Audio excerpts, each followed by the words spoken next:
you to another edition of Halftime Chats, and definitely got my partner in crime, Mr. Stevie Streets. Stevie, how you doing? I'm good, sir. How are you? Didn't recognize you with the haircut and the beard, but it was good to see Summer is here, apparently in the UK, and we've you. got we've got a very radiant sunshine artist in the form of Miss Trisha Covington. Yes. Yes, Mr. Patricia, how are you doing? I'm amazing. Thank you so much. How are you? Yes, we're doing well. We're doing well, and we're from three different parts of the world. I'm in South England. Stevie's in Manchester, which is northwest, and you are out in California, California. Los Angeles. Okay, Wow. California. Okay. Los Angeles, California. Yes, welcome. Well, welcome. So we're Thank going to you. get a live audience joining. Well, they are joining us bit by bit, but yes, I mean, I think, Stevie highlighted the fact that a lot of us had your album.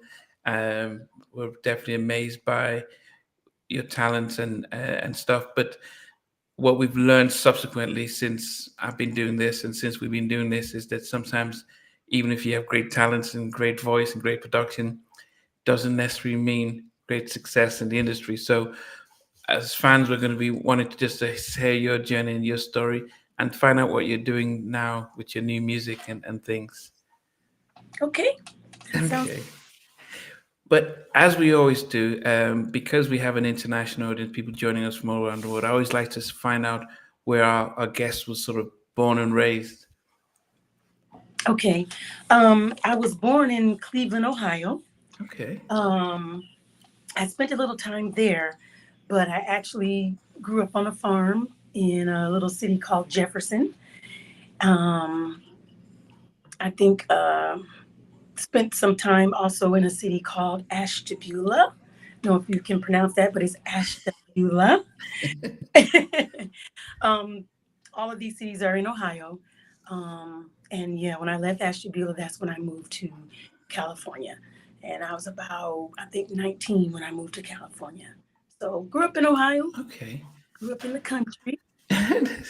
I mean, I guess for those of us who, yes, I mean, I went to college in Wisconsin, Milwaukee. But for those of us who want to find out, I mean, what was life like for you growing up in Ohio? I mean, especially if had the aspirations to sing, what was it like growing up?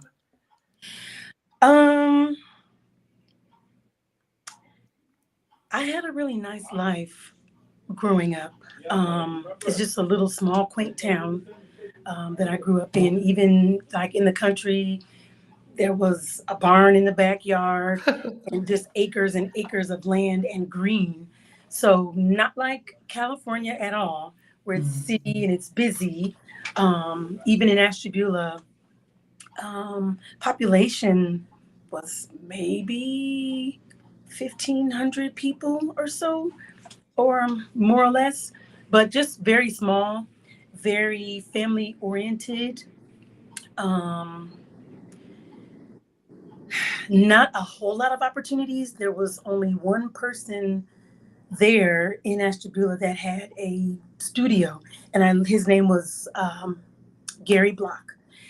And when I was about 13, I think that was my actual first time in a studio.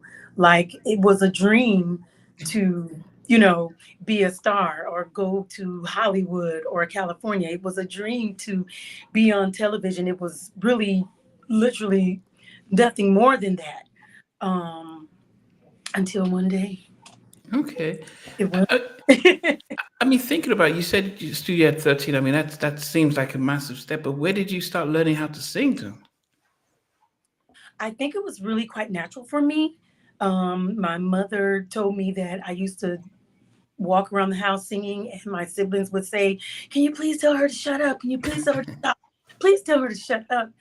Um, and I actually experienced that until maybe when I was in the fifth grade in elementary, when I joined a talent show and I won first place. And that's when my mother decided to let the siblings know, no, we don't really want her to stop. So I did learn how to harmonize different melodies and things growing up in church. A little church called Jefferson Community Church of God in Christ in Jefferson, Ohio. So I did sing in our Sunshine Band when you're really small, and then junior choir and things as such. So they did teach you how to harmonize, how to stay on the beat and things like that. But other than that, it was just really natural, something that I really just felt and I loved. I guess growing up at that point as a kid, who were female singers or singers in general that you kind of looked up to and really admired? Stevie Wonder and Michael Jackson. The first time I ever heard Stevie Wonder on the radio, I was in the car. My father was driving. I can't even remember what age he said I was, maybe 6 or 7, but I just started crying. And he says, Wow. "Baby, what's wrong?" And I pointed at the radio and I said, "That man." And he started laughing and he says, "Oh, baby, that's Stevie Wonder." So from then on, I was on a mission for Stevie Wonder. And then Michael Jackson, come on, like, who doesn't love that whole sound? It was just music to my soul. It touched me, it pierced my soul. And I just was overwhelmed with emotion when I would hear them singing on the radio. So, yeah. Yeah, I mean, but then how did that translate to? Actually, I think I want to do this. So, were there anyone else that was coming up that you looked at and thought that this looks, I could do this because of them? Because you talk about Stevie, who and Michael, they were just on another planet. But did you see somebody to think, wow, I could do it? So I never felt like there was someone that I saw and I felt like, oh, I want to be like this person. I never really had a thought of really pursuing it as a career until I worked with Gary Block in the studio. I didn't know that I had access to these things. I didn't know Mm. that I could do these things, to be quite honest. Um, when I started recording, Gary told me that there was a guy from Chicago that was coming down, and he was from, I think, I can't remember if he said it was a record label, but he was somehow involved in the industry. And he wanted me to meet him. And he was saying, people do this. This is how you get connected. You have to know people. Like, I didn't have a clue about anything, to be quite honest. Um, it was just something that I love to do. I didn't know that I had options. I didn't know that, there there was an avenue that you could take to do this. I thought the people that I saw, like Diana Ross, Yeah. Donna Summer, um, Climax, Ready for the World. I think the first concert I ever went to was with Guy, and I can't think of the name of the group, and I just cried like, "Oh my God, like this is the most amazing thing ever." Still really trying to process that, hey, you too could do this. I thought church was everything. I thought the choir was, this Yeah. is where I was going. I never knew that there were other opportunities that were, I could be afforded to be, it's crazy, right? Okay, so for those of us who are big fans of Guy, you saw them probably. Was it when they first came out, the first album or the second Oh, album? it was the first album. It was Guy Today, Oh, yeah, okay. and I can't remember who else. Unless they had Basic Black, but it would, yeah. But what was that concert like? Because I mean, as I said, I mean that's history for me. Yeah, that what was that like watching them perform? So they sounded just like the record. Wow. And it was just like lights and costumes, and the music was boom boom like all in your chest, that I've not ever experienced before. I'm just a girl from the country, what do I know about these things? and they, would interact with the crowd, and I don't know, it just melted me. Quite honestly, I was just in awe. I was just in shock. So I remember going home after that, and I got an address off the back of, I had the today's album, and I took an address off of there, and I recorded a cassette tape. Some of you may not know what a We know what cassette tapes are. We know. We're all old enough to know. I've seen it in a video. Yeah, right. See. So I recorded myself on a cassette tape, and I mailed it in. And I was thinking, they're gonna call me. Gonna be great. I'm just waiting, and I'm checking my mailbox. Right, oh, they're coming. They're coming. Nothing ever came of it. So at least I felt like I'm gonna put forth an effort.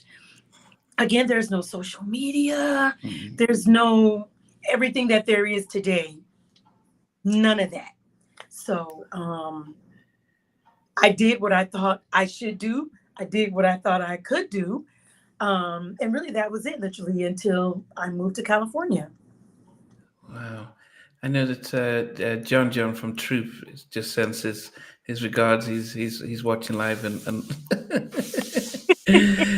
he's Oh he, my he God. yeah, he's watching live. What does he say? He says she's beautiful still to this day. Oh, you're so sweet. Thank you. We've actually got some of your 90s fans in the chat tonight that I know. Kev the Chef, I know he's a big fan of the album. Oh my God.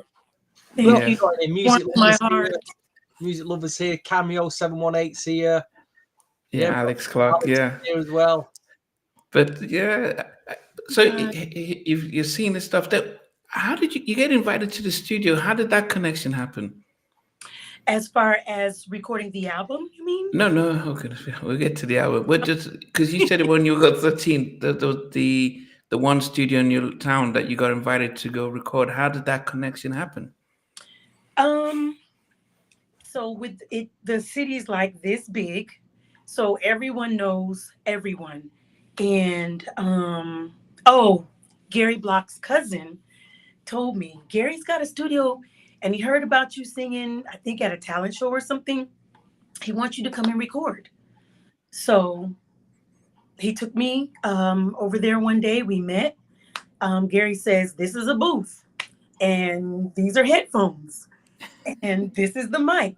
So you put your headphones on, and I've got a track, and let's listen. And he didn't ask me what I liked. It was just, I got this track. It's going to be perfect for you. It's going to be big. It's going to be a hit. They're going to play it on the radio, that sort of thing. So we started recording, which was really odd for me because my voice is very low. I've called, like back when I was a teenager, around 13, it was actually a little lower.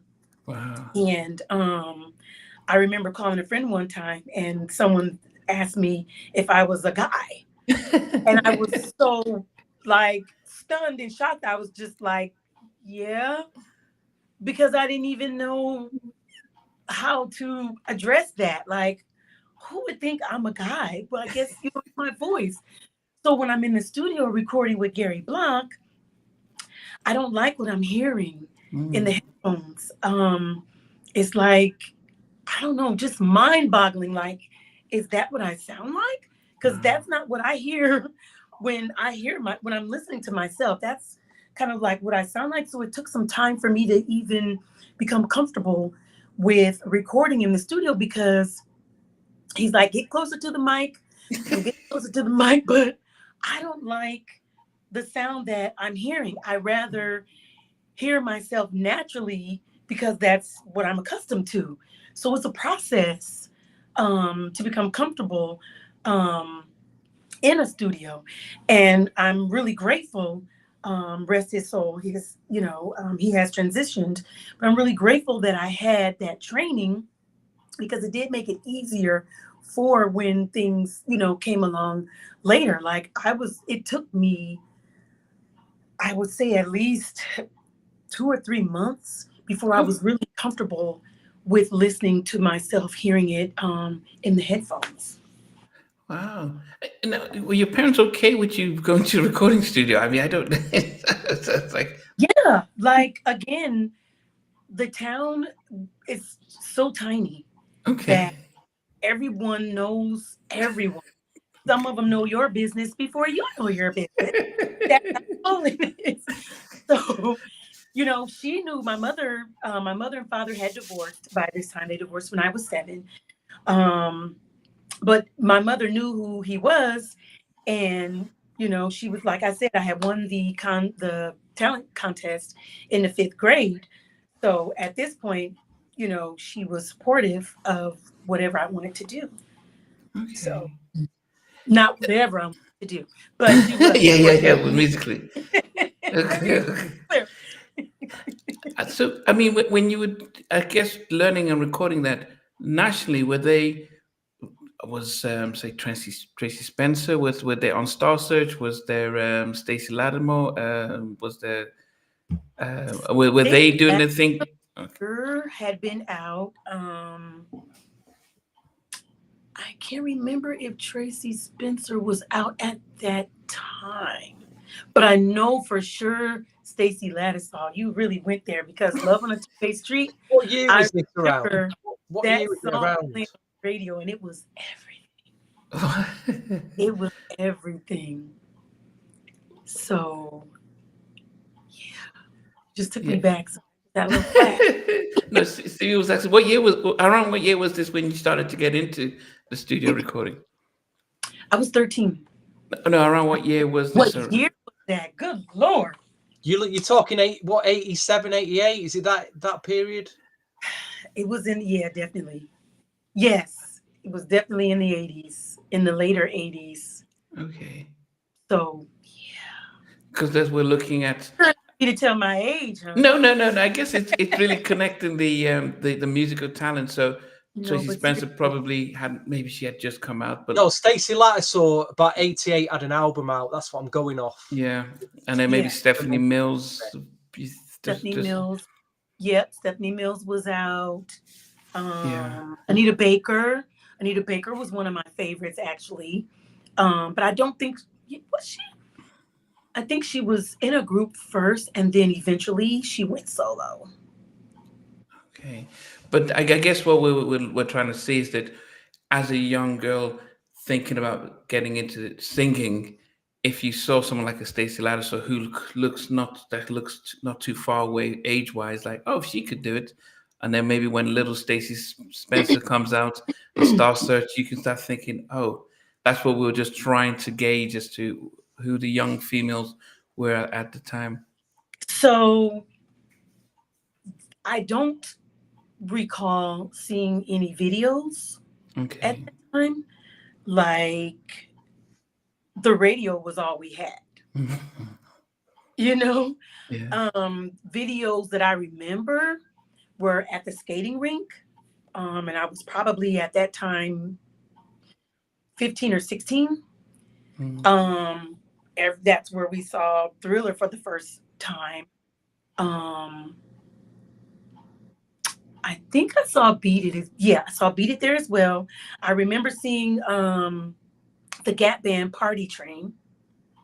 It was like a huge screen at the skating rink, but like there was no MTV, there was Mm. no VH1, there were no video channels Yeah. that I had access to. It was unheard of. Videos? What's that? Yeah. So when Thriller came out, like the whole entire city, it seemed like was there to see the video at the skating rink. Like there was no video channels where I Mm. could see a Stacey Lattisaw or I could see you know, Stephanie Mills's face, or I remember Diana Ross. There was a concert, I think it was on HBO. It's when I actually saw her face, because at that time, I think that's the way things were done. Mm. But like a video channel where you could see a video. I didn't have access to that. So being getting into late teens, then when did the thought about actually doing this and thinking, yeah, maybe I can have a career? What changed? What, because from singing in the studio, when did it change where actually I want to really make something out of this? So I made up my mind when I was, I think, 17, that I was going to leave Ashtabula. I didn't know where I was going to go. Chicago, Atlanta, North Carolina were the three places that I was thinking about going. And I was going to make my mark somehow, some way. If it was nothing else than, getting an address from the back of that album, I knew I had to leave. I knew it wasn't going to happen there for me, because it just wasn't going to happen. It's just, that's not what it was. So I had come into the realization of that. I need to get out of here if I want to make it happen. So I had actually went to California to visit my mother, who had moved there, I think in 1990. She had moved. And she said, Trisha, do you want to come? And I said, no, I'm scared to get on the plane. So, and they've got earthquakes there. So, no, I don't think that's the place for me. I'm going to, figure out where I want to go. So I had these three places in mind. So September 1990, my mom says, you should come out for a visit. It's really nice out here. The weather's gorgeous. You really want to see this. It's just like whole different worlds, all this opportunity here, that sort of thing. So hopped on the bus, rode the bus for 3 days, California. And she was living in Anaheim Hills at the time with my older brother and my younger siblings. I had a couple cousins that had wanted to get away as well. And they had out. So when it was time for me to leave from my visit, my brother, who plays the keyboard, says, Trisha, there's a lot of opportunity out here. Why don't you stay and let's start recording and see what happens? So I said, okay, I'll do that. So I stayed. We met some people along the way. I started working a job, and the guy that I worked for, his name's Dan Harris, says, anybody ever told you have eyes like Whitney Houston? And I'm like, the weakest pickup line ever. But no one's ever told me that. And then one of the girls that I had met there says, she can sing like Whitney Houston. And I'm like, girl, please no. No one sings like Whitney Houston. And he's like, really? Do you sing like Whitney Houston? And I said, no, I do sing, but I don't sing like Whitney Houston. So he says, can you sing a little something for me? So I sing High Fives, The Kissing Game. And he's like, wow, you can sing. He says, I'm in the reserves with this girl named, what's her name? Dory. He says, and she's a singer too. Maybe you guys can link and make some things happen. So I say, okay, hook me up with her. So he puts us in contact, and we form a girl group. She and I and another girl, I can't think of her name. So she takes us to Jay King from Club Nouveau. And and we auditioned for him. And he's like, yeah, I'm going to create a girl group. He says, you, points to me, you need to drop about 10 pounds. And I'm like, drop 10 pounds? How do you even do that? Like, what? Wow. I'm from Ohio. We eat meat and potatoes, honey. This is the look. What do you mean? The thickness is in. So, but California, the thickness was not in at that time. So I had to learn about working out and drinking water and eating healthy, which was not my lifestyle at that time. So, so okay, I have to lose the weight, whatever, no problem. But then he brings this other girl to join the group that we don't know. We didn't really approve of this girl. She was beautiful, but that was really pretty much, I'm sorry, all she had to offer. So we didn't want to pursue the group with her.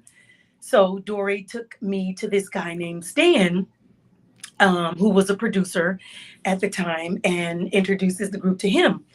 So we start working with him. I don't understand why I can't think of the third girl's name, but she left to go sing with MC Hammer. And so Dory and I stayed. I met a guy named Greg Parks who was friends with Stan, that used to just, come by. We had exchanged numbers and we used to talk every day, just about music. So I ended up leaving the group with Dory and kind of just hanging out with Greg, doing different like talent shows. And it was amazing. They used to have this place called the Palladium. I think it was either on Hollywood Boulevard or Sunset Boulevard, where I saw Prince. I think he was the first celebrity I had ever saw, and I just about lost my mind. I'm like, no way. Like, he was so tiny. Like, that is not, TV is so, dude, it is not, it is not what it looks like. I'm like, wow, Are you looking down on the floor? yeah, but you know what? Hey, you are the man. I love you. You are amazing. There's none like you. You rule, you rock, you're everything. But wow, it was not like, that's when I really started learning things, just getting out and, networking. I met Tupac there, and I was mad at him because of the movie Juice. I was like, why did you kill? I can't even think of his name. Not connecting the dots because country girl doesn't know any better. It's acting, so I don't recognize that this dude is really on top of his game, where he can make you believe his character. But I'm like, no, I don't want to meet Tupac because he was a hot mess in Juice, and he's crazy, right? Crazy, but true. But so just started doing different talent shows that Greg would find. And then he introduced me to his Aunt Willette, who actually did Broadway plays. And she told him, you should try to get a record deal with her. She's got the whole package, and, you guys could really, make some noise. So we put together a demo. My brother and I put together a demo, and Greg shopped it. And I ended up getting signed at Columbia in 1992. Okay. Let's backtrack just 1 minute. What was the name of this girl group you was in? Can you remember? Did it have a name? The name of the group, oh God. It's so funny. I don't know why. I can't remember, but I just met a woman named Donna. We became friends a couple years ago. And I just shared this story with her. She's like, I talk to Jay King regularly. So she calls Jay King up like, do you remember a girl group, back in the early 90s? It had 3 girls. One of them looked like this. One of them looked like that. And he knew instantly. He remembered the name of the group. But at the moment, I don't recall. I get it's 2 years after, but Jay King had a girl group called, I think it was New Choice, but that was 88. And they were Warner Brothers, and they just disappeared. Oh, wow. So he must have, after that, he must have been looking for another group to put together then. Yep. There's some names that have come through. I don't know if they were asking if either one of these were the girls that was the other member of the group. Can you see? Can I see the Annette name? Hearns or B&GB? Wouldn't have been B&GB, would it? No. And then the other one was Nancy Fletcher. Was she in? So bad. I can't remember what I ate for lunch yesterday. You're really Did you actually record any tracks as a girl group? Did you actually record any demos as an actual girl group back then? No, we didn't record. When I had to go and work on my body, and and we were waiting for him to, bring us in. He was creating the music. It just never really, it just dissolved. It never went anywhere after we met with the other young lady that he had brought in. But Jay King's out in Sacramento. So where did you meet him then? In LA? Jay was in LA at the time. Oh, okay. Mm-hmm. And he was still with Club Nouveau at the time. Pardon me? Well, you knew he was the guy in Club Nouveau, and yes, look at all these rumors. Who didn't know about rumors? Okay. Oh yes, I definitely knew who he was. So all of this, is just blowing my mind because, just girl from the country, girl from a small town, no clue of anything about city life. I mean, Cleveland was the closest city to where I lived. And my mother never really wanted us in Cleveland because it was the city where, things would take place in the city, So, yeah, I was never, it's really funny. My father is a musician and my father is a singer as well. But I feel like my brother and I could have learned a lot more about the business if my father would have been around. But we were just, What was your father's first name? Clarence. I'm getting mixed up with there was another guy called Matt Covington. Oh, so yeah. We'll put him then. Okay. So did your father just leave the town and move away? Yep. He left and moved. He moved around quite a bit. So, yeah, we didn't keep in touch. Yeah. Okay. Nope. I guess being in Los Angeles around that 1991, we're really moving into sort of what we tend to see of our golden age. With New Jack Swing, we've got the Good Girls. Mary's is coming out. I Love Your Smile. Shanice. Yes. So at this time, you're in LA, 1991. Are you then seeing these young ladies around your age coming out and thinking, okay, I can make it? Or who were you looking at and really admiring at that time? No one. Like, I admired, I think, SWV, Faith Evans.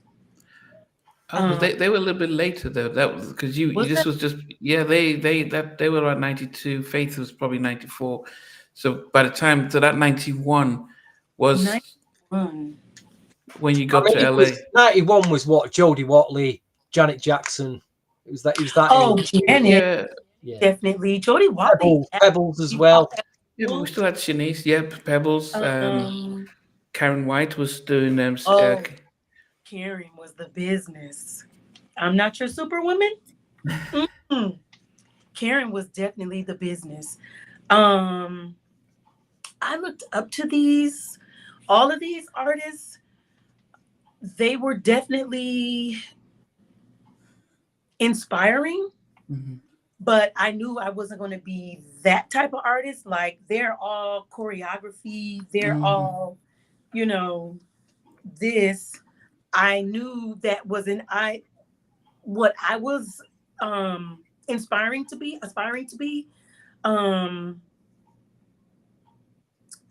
But they were definitely present and they were admired as well. Still, honestly, at that time, no one did it for me like Stevie and Michael. Wow. Like no one, no one. I was in love with High Five, like Okay, Tony where Tony Thompson.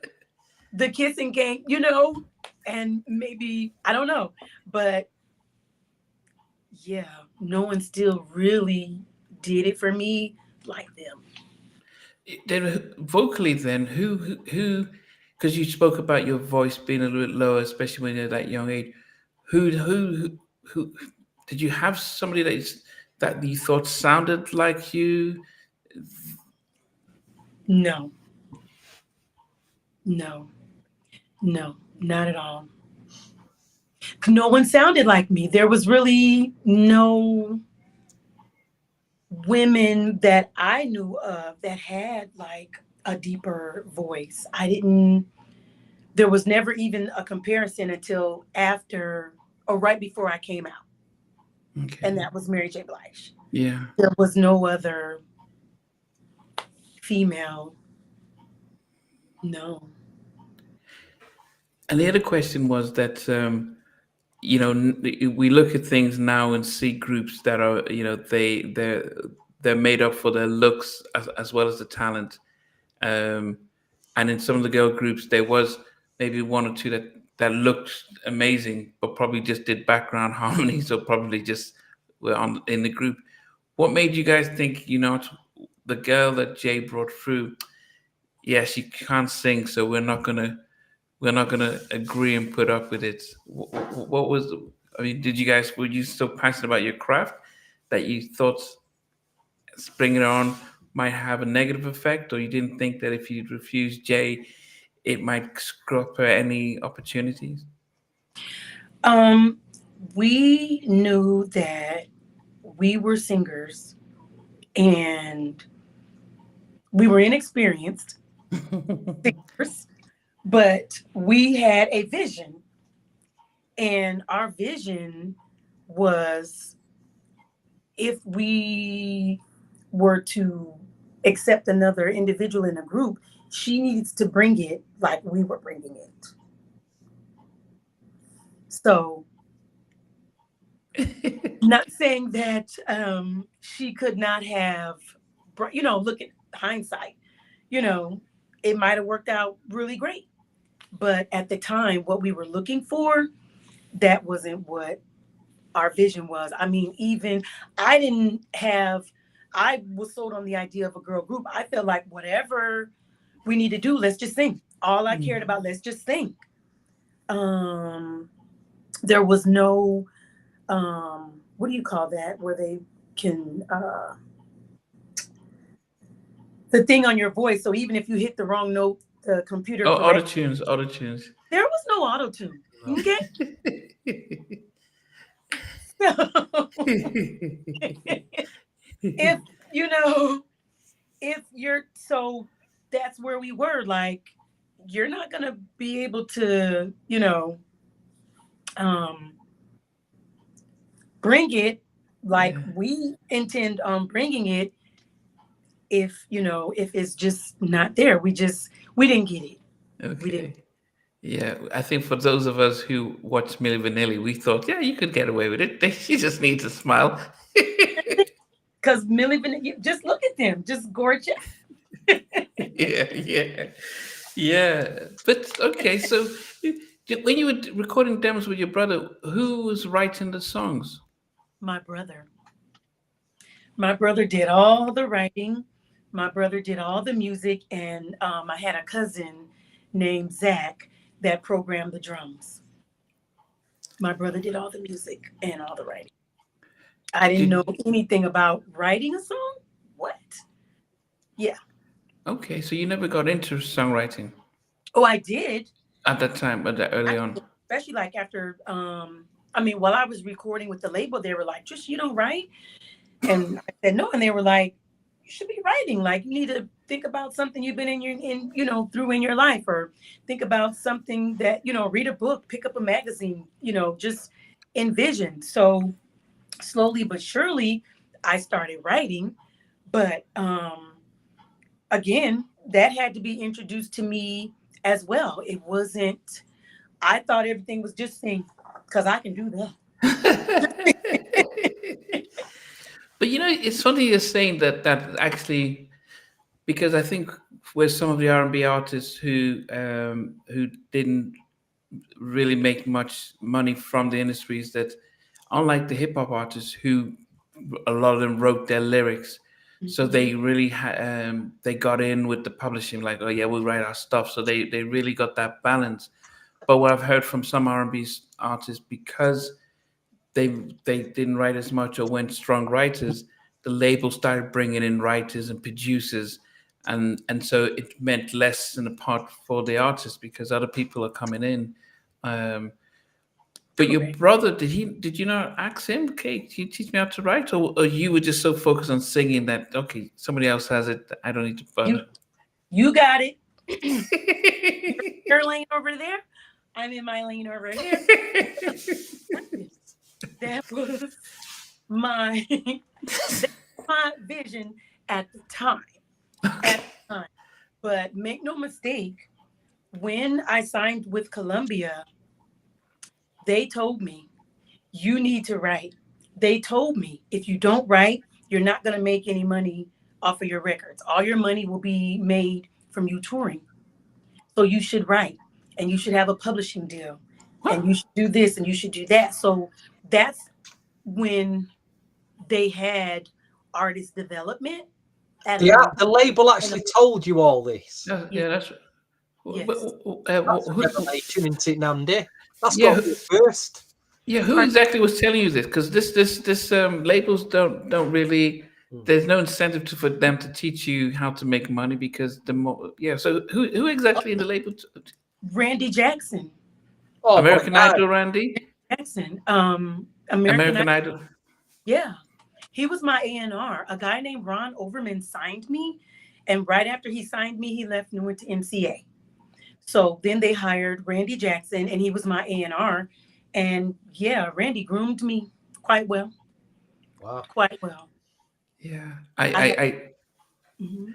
I did a music business course at UCLA in 2001, and Randy was, I think he was still VP of our A&R at Columbia at the time. So he taught Mhm. us, he was teaching us A&R um, the lesson, and then the next semester we saw him on we saw him on American Idol. But the way he was on American Idol, dude, that's how he was in the lesson. He Dude, was, that is him. that was him. Totally him. All the time. Yeah, I you, Trisha. yeah, yeah. Yes, that is so him. Yeah, but Wow. I definitely did and still do appreciate the nurturing Mm.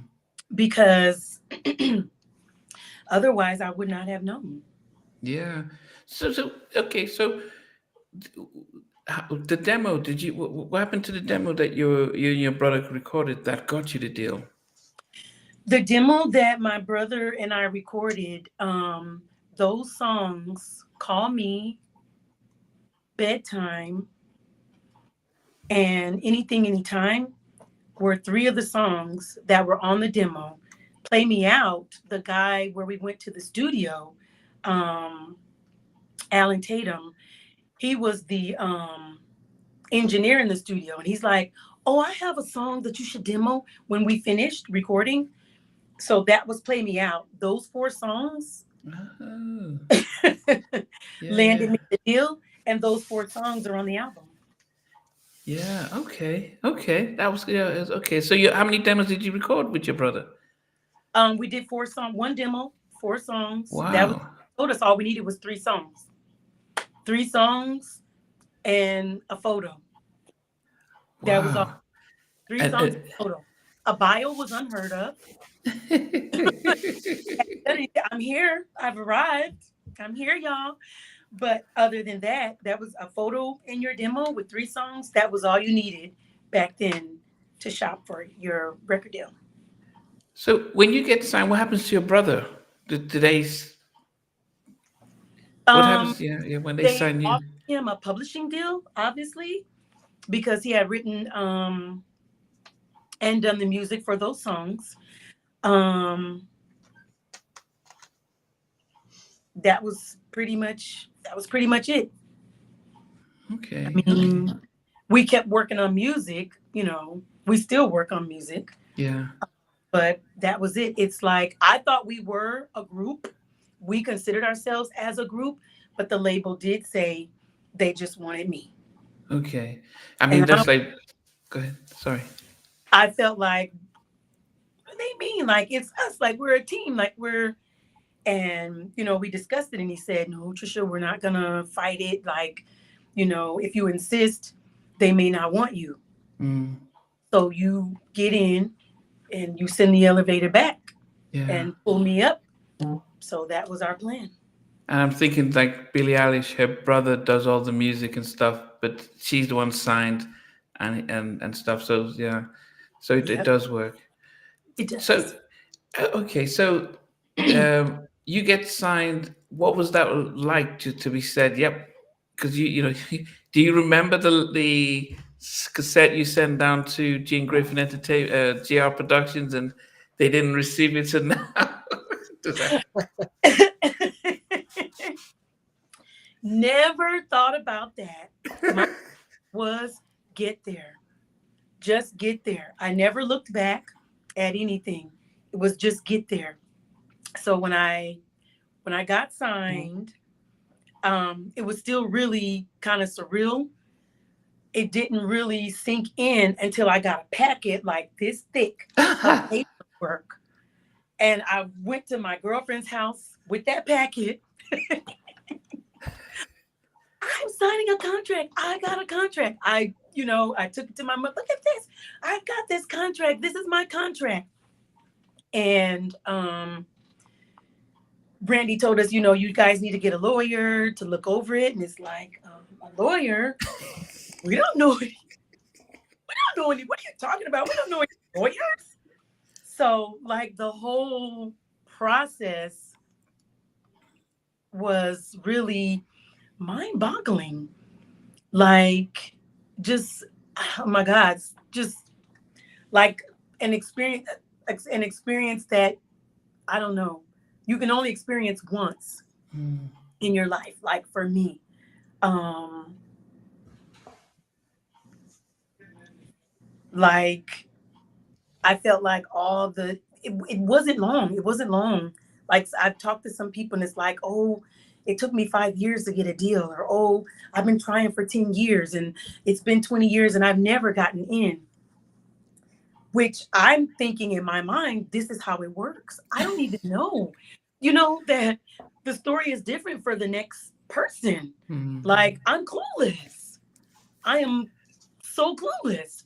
So it's all like a learning process that I'm enjoying at the same time. But it's like nothing that I've ever experienced before. Like, who knew there had to be the signing of a contract? Who knew there had to be, an attorney? Who knew there had to be all these nights in the studio every night and hours? Because normally just a couple takes, with my brother and we're done. Sometimes we're done. You get in there and they're like, okay, sing that again. What do you mean sing it again? It sounds good. What?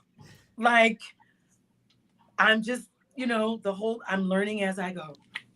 I'm learning as I Was there any pressure to sign that contract on you? No. No, I was happy. I didn't care. Give it here. But did you get a Where do lawyer? I sign? Excuse me, where? Oh, okay. Did Like you get a? a lawyer? No, we can do this right now. What do you mean? I've arrived. I told you. I've arrived. So See, like it was one of most those artists back things. then, just signed the contract, probably didn't understand it, didn't read it, but felt the repercussions of it probably a few years later. Oh, definitely. Yeah. Definitely. But did you get a lawyer before signing, or you just signed? Yeah, I got a lawyer. He said you need to get a lawyer to look over it. And if your lawyer says it's good, then it's good. That's what Randy told me. So I said, okay. And did the lawyer look through and have any objections? Um, I think there were a couple things that he did ask to be tweaked, and the label did agree. and then we signed. On reflection, did you sign a good deal when you look back? It was a good deal. How many album deals are we allowed to ask you? I don't want to. How many album deals? I think it was seven. Seven Wow. albums. 7 albums. Oh my gosh. The option with an album with the option of 6. Ah, okay. But I guess also the fact that you signed did you sign directly with Columbia or production deal? I signed directly with Columbia. So that, I guess that makes a massive difference because when we talk to other artists who were signed to say Bad Boy or The Face, or so then if the main like Arista is given the budget, then it gets split and gets split and gets split. And if you get signed to a production company, you know, they will split it before you get your pennies. But those who are signed directly to the label seem to have had a better deal and a little bit more protection. Yeah. Wow. I didn't know that. Okay. That's news to my ears. Still learning. Yeah, no, a case in point was 112. They were signed to a production deal that was signed to Bad Boy, and Bad Boy was a subsidiary of Arista. So if Arista gave $1 million for their album, Bad Boy would take a little bit, the production company would take a little bit, then 112 would take the rest, and then but they still have to pay $1 million back, but everyone else is taking their cut. So when you sign directly to the label, you know, they give you the money, it goes to your project, and that's a very different split. So, but listening to you now, it just seems as if you went in there, I won't say with an innocent sort of innocent, and you got fortunate that you weren't handed to vultures or so. Yeah, for sure. I mean, up until this point, it's all sounding very good. You've got this deal. The lawyers looked over it. You've agreed. This comes out, so it's all good. Obviously, we're going to get into this album. I mean, what I want to, because the revelation for me this evening is the fact that you're from Ohio and you've gone over to California. This for us, when we got, obviously when this came out, Mary J was out and she was big. So for us, this was like, I'm not saying you sound like Mary J, but this is like was like the second coming of Mary J for us fans, really. I thought it was in New York. I'm looking at this album cover, the way it's marketed. You seem to have been marketed as like a hip hop soul artist. Mid-90s, you know, I thought it was that. I knew the way it sounded and everything. So that is a revelation tonight. That did you feel like Columbia had signed you as the next Mary J? No, I had not even heard of Mary J. Until already. I think I was already signed. I had not even heard of her. One day, Greg, it was my manager. She was on, I think, the Fire MC song. Yes. And he was saying, you guys kind of sound alike. And I was like, oh, okay. Never knew that, you know, you remind me and real love and all this stuff was coming and sounded the same, but was, I don't know, I guess because it wasn't in the background, it was up front, but it was like, dude, this lady right here, killing it. So you must have heard the 411 album before by the time this came out. You must have heard that album. I'm trying to put it in the timeline because I think because the 411 came out in 92, this dropped 94. Okay. So yeah. It's just remarkable what I'm hearing, because you're saying that you weren't totally familiar with it, but yet this album drops and it felt like, wow, that's amazing. Yeah. Two kind of separate, like I can't say, like the bedtime, the call me, and the anything, anytime. That's what my expectation was. That type of music, like just straight R&B, is what I thought I would be recording. Do you know what I think it was as well? The remix as well, because the remix of Why You Want to Play Me Out, when that came out as a 12-inch single, I just remember everybody knew bought the record. It was being played in all like the clubs here and on like the underground like black music state. Everyone thought it was a Mary J. Blige. If they'd not seen the cover, we probably thought it was a Mary J. Blige. Probably because the mix was very. It sounded like something off the 911 album. Wow. Well, I do remember Randy saying we want to make the song, remix it, and make it a little have a street edge to it. So I was like, oh, okay, what's a street edge? But okay. Okay. And that's when the first remix, my manager, Greg, at the time, knew Kenny Smooth in New York. So we went to New York and he did the remix and they liked it. So they never even released Why You Want to Play Me Out. The single, the way I recorded the original song, was never released, just the remix. Because what about the album mix then? Was that the original mix, the album mix? Because there's actually, I've heard 3 different versions of, obviously, the album mix, the Kenny Smooth mix, and I think there was a Warren Campbell remix as well, weren't there? Yeah, Warren remixed it again. And I was really sad that we weren't able to release that and push that because, whew. So you're saying it's your original mix as well, which we probably haven't heard. Are you talking about your demo mix? Right. Okay. Yeah. Also, there's a question here from Kev the Chef about a demo called Love No More. Do you know anything about that? Love No More? Love No More. You ask a demo for me? Yeah, a demo you did called Love No More.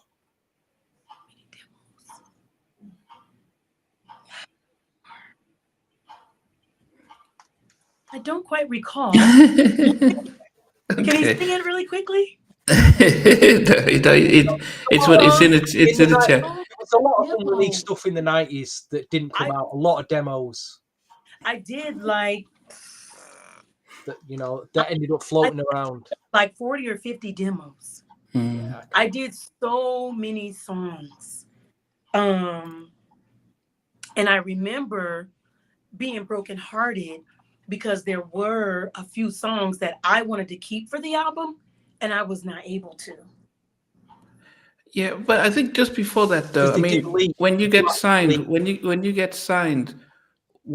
how is it about a year that you are recording, or how long are you recording songs before? I think it might have been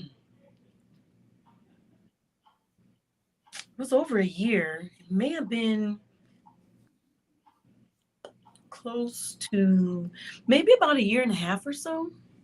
Okay, so you're in your studio with your brother, and they're bringing in other producers. Because if you're used to working with your brother, what's it like then? Are they just bringing other people? Are you vibing, or what was that whole process like? Before you picked the songs for the album. So can you repeat that question? No, so I was just wondering, because the artist development part you said. So what's involved with the artist development part plus your recording? So we're talking about image. The image that I had. Are you at the right weight? After J. King's comment, we had the right weight. There was no more you need to lose weight. They told me, Randy was like, Trisha, your nose is so cute, and your lips and your eyes, like you're just perfect, and you can sing. And he like, yeah. So just finding, we had meetings where they brought in different stylists, and the stylists would share their vision so that I could choose, like, this is what I'm feeling this. No, I'm not feeling that. Yep, I'm feeling this. They brought in makeup artists.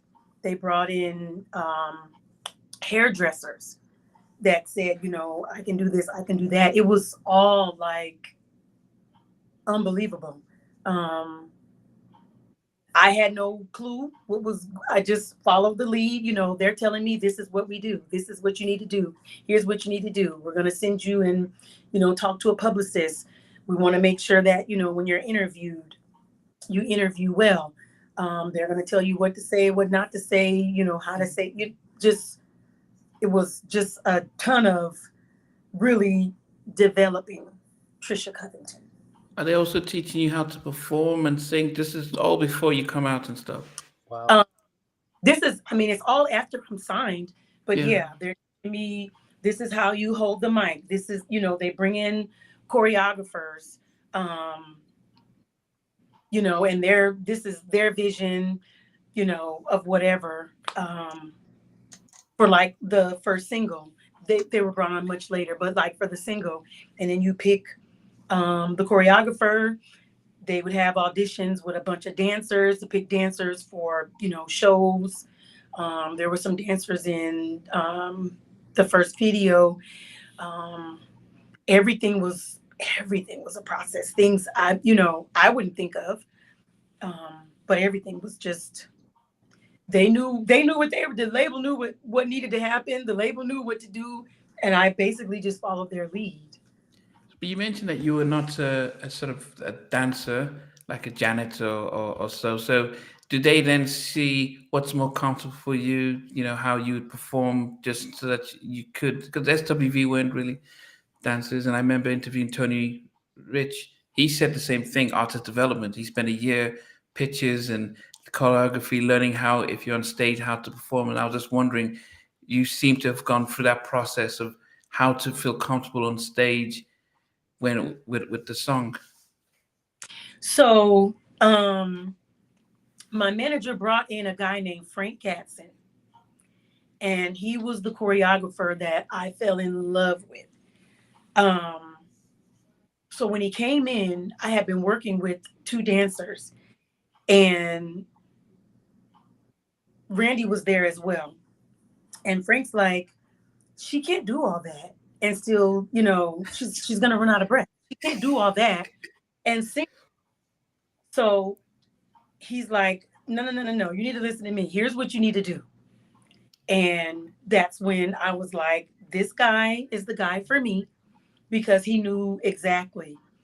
And he taught me, you know, how to hold the mic, when to take the mic off the mic stand, when to, you know, slide the mic over this way, how to exactly move the mic behind you. Like every move, it was so intricate. Every move, he could say, here's what you need to do.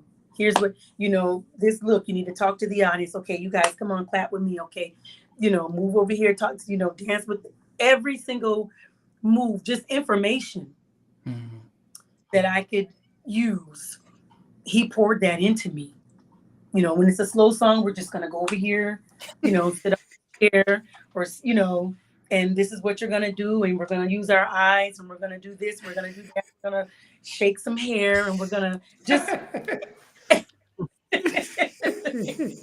It sounds like we're hearing, we're getting all the magician's tricks, behind the scenes tricks there. We're being told.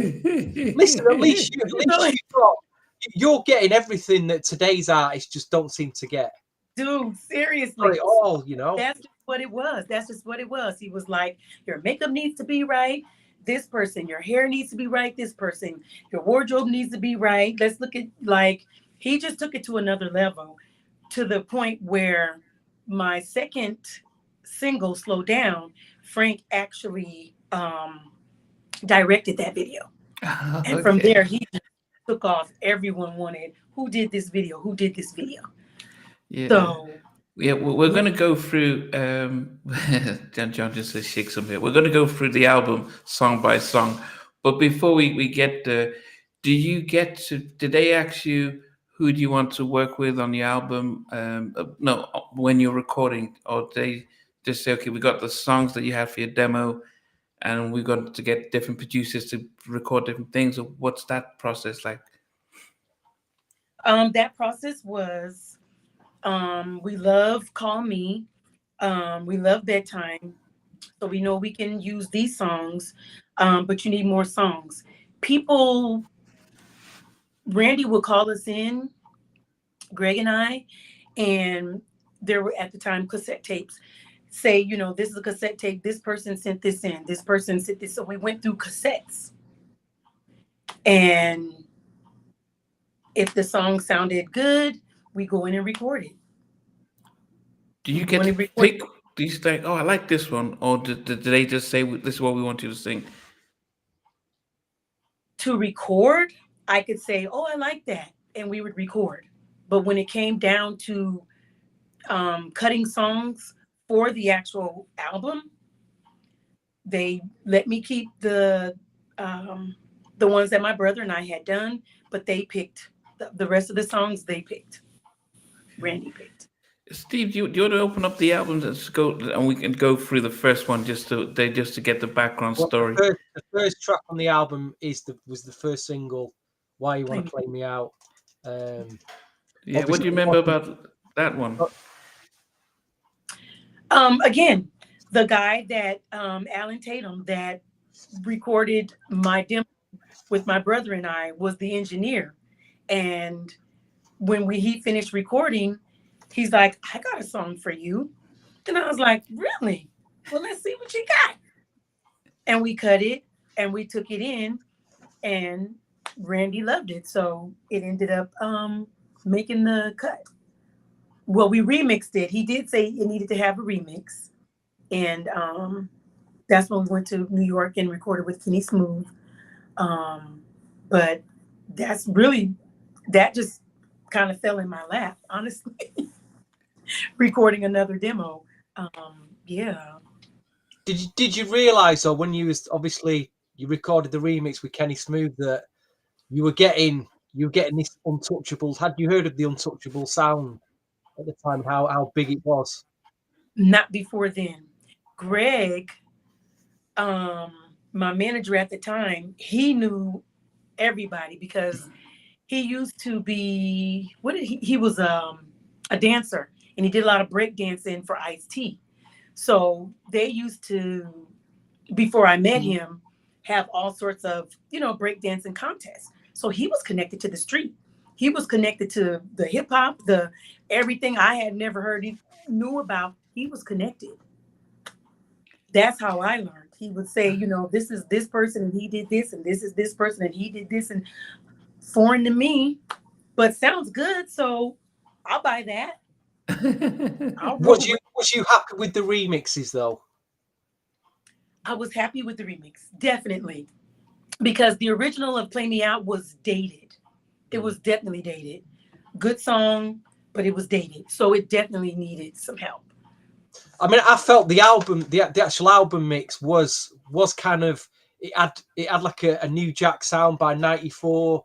That was a bit played out, and I felt that the Kenny Smooth mix was just right on time, really. Yeah, it was, for sure. I mean, the Warren Campbell mix, hardly anyone's ever heard that mix, which is a bit a shame. That is insane. Yeah. Yeah. It is a shame. It's amazing. It's amazing. But what, I mean, you must have, because obviously that video came out. Did you get to perform that a lot just as it came out? Was you performing that a lot, like on maybe, at clubs or TV or radio spots? The Warren Campbell remix? No, just the single for when Columbia put the single out. Did they Why You Want to Play Me Out? Or then, or it was always the Kenny Smooth mix that I did. Okay. Because that's what we were marketing. And so, like I say, got a lot of plays. Picked up a lot of plays, that mix. Did you do any radio interviews around that time? Because I just remember hearing it a lot on the radio. We did a promotional tour, and I was every city, every state you could think of, I was there. I do remember Randy saying that there were a lot of requests from overseas. Yeah, but they wanted me to come there, but he felt like I should be known in the States first and then go overseas. I was like, overseas, like. Just a shame you didn't get to the UK. You didn't get to London at the time when it's being played, your record. real shame that. It really is. And I'm really sorry because up to me, I would have been there. But with no control, that's the thing about, being a new artist, being in a label, like you don't have creative control over your project. That's what they don't tell you. That's what you learn later. You don't like I said, going through the songs, there were songs I was in love with. There was a guy, I can't think of his name, but he had done some songs for the Good Girls. I think it was called Baby Tonight. And I was so in love with that song. And I wanted that song for my first single. I didn't even want Play Me Out for my first single. Wow. But I had no option. What I said was veto. Are you thinking about John Barnes there? That might be his name. Yeah, because he was the guy who worked with the Good Girls. I think so. Dude, yes. I wanted that song so bad. And Randy was like, nah. Wow. It's not good. That's not what we're... It was either John Barnes or Keith Andes. I need the credits, the CD credits, but it's one of them two. Yeah, I know that second track, same old thing. Before we get to the second track, I know John was mentioning that a lot of people saw you on Soul Train perform "Why You Want to Play Me Out." What was that like being on Soul Train? Because it was like another dream come true. So first of all, when I got there, I was it's in LA. Well, it wasn't. So first, when I got there, I'm like, oh my God, I could cry. I'm so emotional. My middle name is Waterfalls. Happy, sad, I cry. It doesn't matter. I cry. So I'm ready to cry because it's like, oh my God, I'm gonna be on Soul Train. Now I've already had my mind blown, hearing myself on the radio, like something just warms you all inside. Then I see the video on TV, like I'm on TV, me. Now I'm going to Soul Train, where I saw O'Brien on Soul Train, like everyone that someone is on Soul Train, the Soul Train line, the Soul Train dancers. Oh my God, what? I'm going to Soul Train. So when I get there, they're like, you're gonna go up here. This lady's gonna do your makeup. She's gonna do my makeup. What are you talking about? Like, what? I'm on cloud 9. Honestly, someone does my hair. I've got wardrobe. Someone does my makeup. I come out. The only shocker is, again, the place is like this big. It looks huge on TV. I'm like, this is okay. All right. We're rolling. But it was like a dream come true. It literally made me cry because I remember my cousin telling me that my grandmother saw me and she said, "That's Trisha. Oh, that's good." And then like I'm on TV. I'm really here. I really have arrived. I told you I would. And my grandmother gets to see me. My cousins get to see me. All my friends, back at home get to see me. Like, dude, this is the life right here. Like, if it went no further, I wouldn't have, because it was just that much comforting and fulfilling. Like, it was just a dream come true. Like, what? Yeah, I remember speaking to Levi from Blackstreet, and he said that he didn't make it until he was on Soul Train, and that's when the families, because the families watch Soul Train Saturday morning.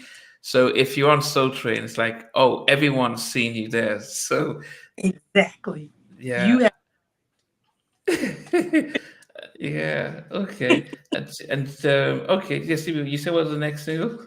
It was a song. I'm just looking at the writing credits because there's a name jumped out to me. I don't know if you ever met her.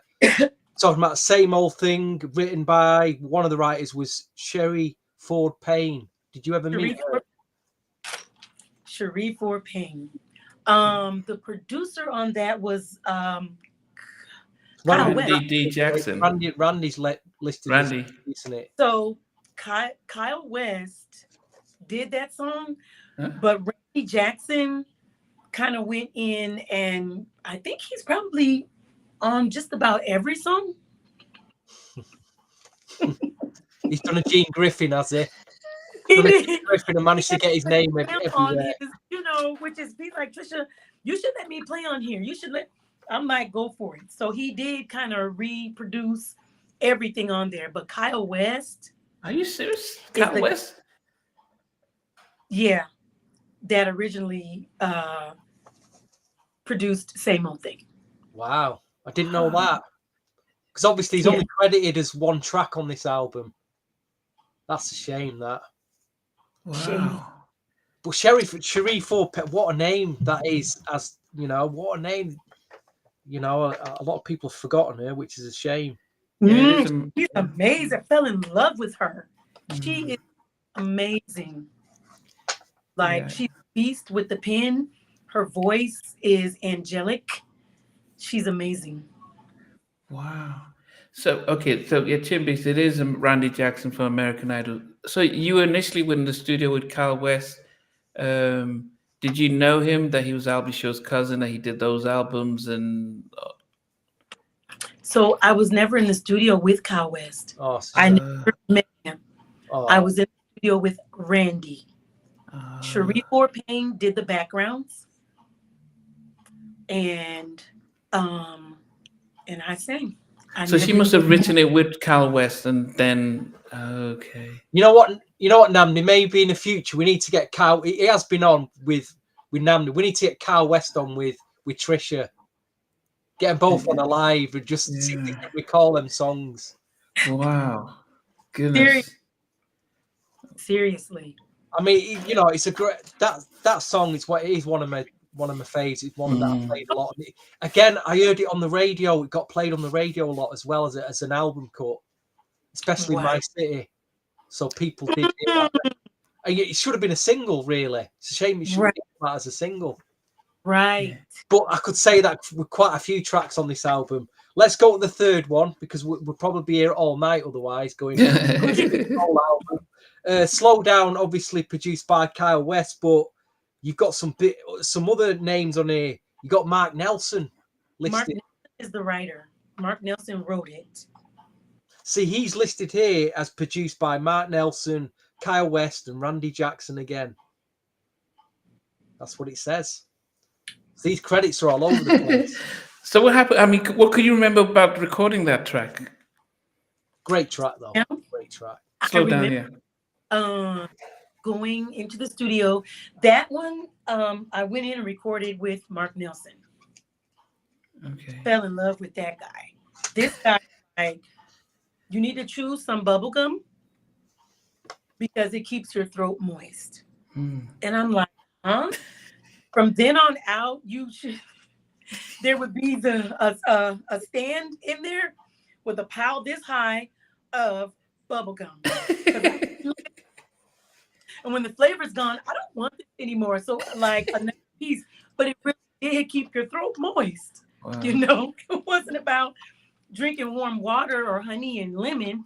It was about that bubble gum. Wow.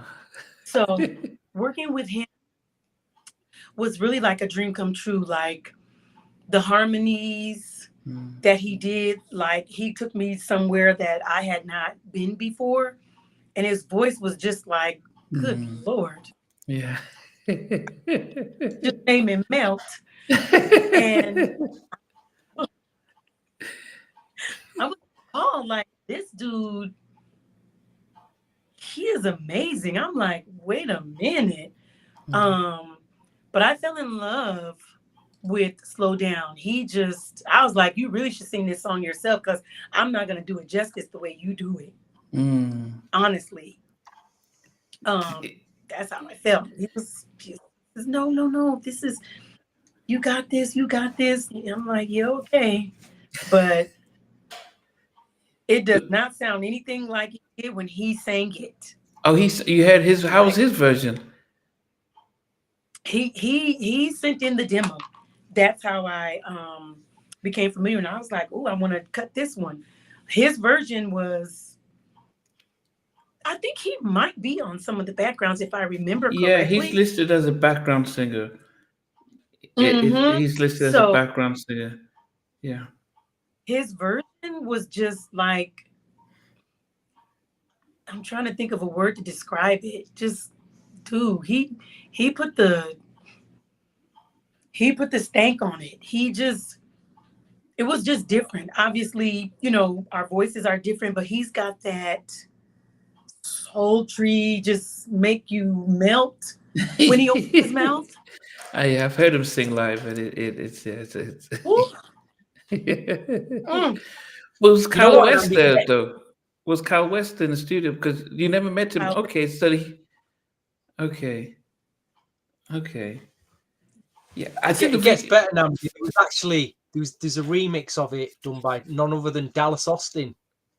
The Oh, slow down. Yes. Yes. Never met him either. The remix. Never met him either. But yeah. you did a very steamy video for that though. Spending money, weren't they? Columbia was spending money here, Yeah, big name remixes. But you did a very steamy video for that. Slow down, didn't you? It was music video. Thank you. Yeah, I mean, I just you watch it now, it's like, well, okay, this is the guy. How did you feel shooting that video? Dude. Now that video had me sweating the entire time. Like, this is Frank Gatson finds Tyson Beckford. He's like, this is the next up and coming model. Oh, you got him early. And that was the first video he had ever done. Like I said, after that slow down, everyone's calling to find out who did this video. And a couple other people, used him in their video as well. I think Adina Howard and Tony Braxton. Yeah. He just went. But I was so nervous. They're saying, we want you to take your shirt. Take my shirt off. First of all, I come from the church. You don't take your clothes off. You leave your clothes on. A bra? You want a bra? Well, okay. If you that took all day and half the night. I was never comfortable when I was with Tyson, and he would say little things in my ear.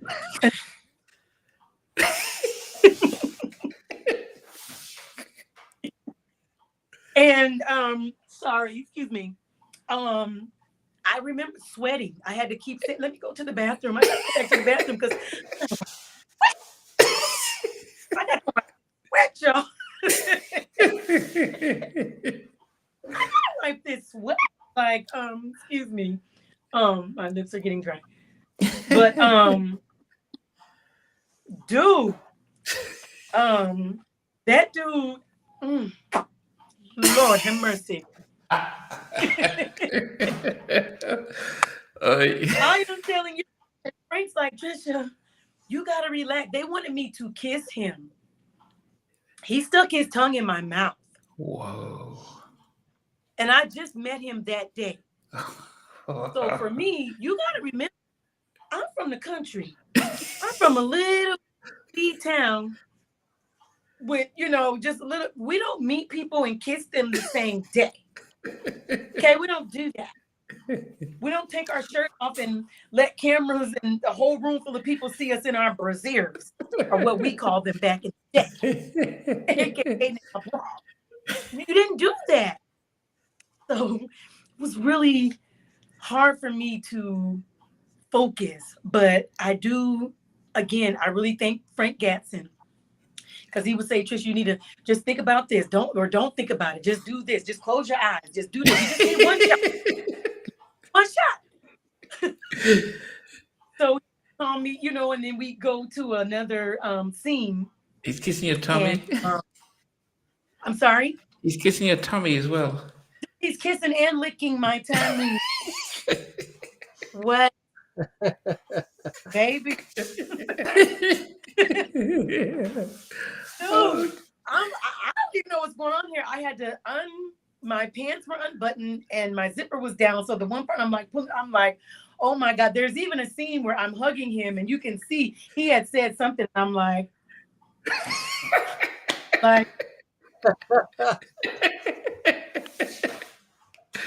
it was insane. It was exciting. It was scary. It was like a roller coaster, I think. Like it was a thrill, but it was still a little nerve-wracking because I had never done anything like that before. Like where I come from, my mother's like, you don't ever do anything with the boy until you stay with them for 6 months. After 6 months, if they stick around, you can go and give him a little kiss. Give him a little smooch. So to meet a guy, same day, well, actually, I met him before the video. We just met.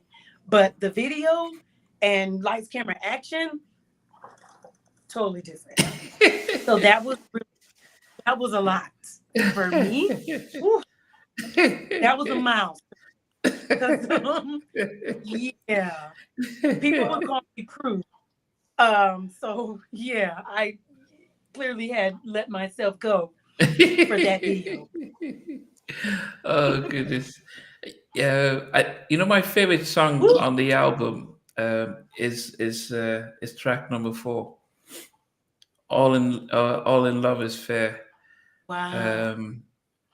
And I think I know during the 90s, a lot of groups from Intro, Donnell Jones, everyone was doing a Stevie Ribbon- Wonder. uh, Yeah, Ribbon and mhm. well, lately from Jodeci. I think maybe Jodeci Yeah. started the trend and everyone thought, oh, we need how, I know you mentioned earlier on that you were a big Stevie fan back in the day.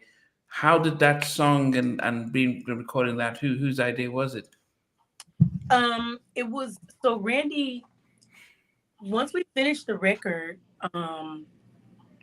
he already knew, everybody that knows me knows that Stevie Wonder is my favorite artist. Randy says, you should do a remake. And I said, okay. And he says, you should remake Evelyn Champagne King's Love Come Down. Wow. And I said, I like that song, but I don't love that song like that, where I want to remake it. I think it's fine just the way it is, actually. You know, it doesn't need to be remade. He said, so if you did a remake, who, what song would you choose? Or, what artist? I said, well, Stevie Wonder. Duh. I mean, he's my everything. So he says, well, what song would you want to do? And I said, you know what? I don't know. But I think I had some albums and some cassettes, and my brother had like everything. So I went through and I started listening and came up with All in Love is Fair. I said, this is the one. This is the one. I think the production, I just loved the production, the space in how it was delivered. But also I feel you connected with the track as well. I mean, what did you feel about the end results of it? I was happy with the end of it. I was totally happy with the end of it. But let me back up. With the end of it that I was able to choose from, I was happy. Randy had brought in a guy named Joe Stonestreet. Oh yes, Blackstreet. Before Baby Joe, Be Mine. yeah. So Joe Stonestreet and I sang All in Fair is Love and this other song called Upside Down that I was so in love with, that got cut from the album, and that really made me mad too, because I wanted that song and I wanted Joe on the All in Love is Fair. Rest his soul. That, good Lord. He took it to a whole nother level. He was doing, I mean, he was up and he was down and he was here and he was high and he was low and he was, and I'm just sitting here in awe. Like, this guy, you know, he sounds a little bit like he's got a Stevie vibe. You know, he grew up listening to Stevie and Donny Hathaway. You know, because you could hear it. And it was everything. Dude, I wish I had the recording. That song was through the roof, but I cannot remember the reason Randy said we weren't going to be able to use Joe on the record, and it would just be me. So I was happy with what's on the album, but I really wanted that song with Joe. Was it a duet? Yeah. He took a verse, I took a verse, then we sang stuff together. Then at the end, it was explosive. At the end of that song, when we both just went there, when I finally could feel comfortable and not intimidated by him, because at first I was intimidated, like, I ain't got nothing for you. Go ahead. No, you could. I know stay in my lane. Okay? Wow. I know how. But he would laugh, and there was something going on with one of his eyes. He would take his glasses off and look at me, and he was like, "You better, or I'm gonna look at you with this eye." Oh. I said, "No, don't. You better stop." Okay. But he knew how to make me feel comfortable. He met me right where I was, and you know, we bonded, and song was amazing. With him. It would have been, I just can't even tell you. It would have been a whole different song. Yeah. I mean, we've spoken to members of Blackstreet and other producers, and they've all said that he was probably one of the greatest vocalists that most people wouldn't have heard of. I mean, apart from the track they heard of Blackstreet, Baby Be Mine, but they said just vocally, other producers have said that he would write a song without writing it down, just sing it, and they would just use it one take. Wow, so it's a pity we didn't get to hear that. Seriously, that dude was a genius. Seriously. Wow. Stevie, did you like the track? Of course. I mean, it's another revelation because of digging the CD off the shelf and just reminded me of the credits. We were saying it last week, weren't we, Nam? It's like, I'm saying to you, Mark Nelson's on this album. And I'm like, Josie Stone. I didn't realize Josie Stone Street was on backing vocals. I mean, it's another one that really surprised me. And again, this guy, I don't think ever really got his credits. There's another producer, he's part of a group called Poor Broken Lonely, a guy called Christopher Glove Taylor, produced the next track. Was you in the studio with him, or was it submitted? I was definitely in the studio with him. I was like, put that weed. Well, that's exactly, you described their albums, because their albums, Poor Broke, they were a bit more. They had this West Coast like G-funk, very laid back R&B sounding. Probably talking a lot of stuff. He was a lot of fun, though. Yeah, he was a lot of fun. So I did get to meet him. I'm so glad. We actually recorded the song at his studio. And he was a lot of fun. Yeah, that was the first time that I had ever stepped into a studio and it was full of weed smoke. So you went from bubblegum to weed. Yeah. Like, how do you operate? But okay. All right. Okay. You got used to it later on, right? He was like, you got to sing it like this. You stibbity step. Just, you got to sing it like this. So it took me a while. I'm from the East Coast. This is West Coast. But I got to rep the West Coast because I'm here now. I told you I've arrived. So he had to coach me a little bit on that song. A lot. actually. You know, so that I could, because I was like, oh, this is funky right here. I like that. Yeah. So he had to, you know, bring me in and really help develop me so that I could put a little bit of some West Coast on this West Coast track. But it was a lot of fun, you know, another great learning experience. It was a lot of fun. I've no idea Here's what one happened to like, Poor what Broken Lonely though. please stop.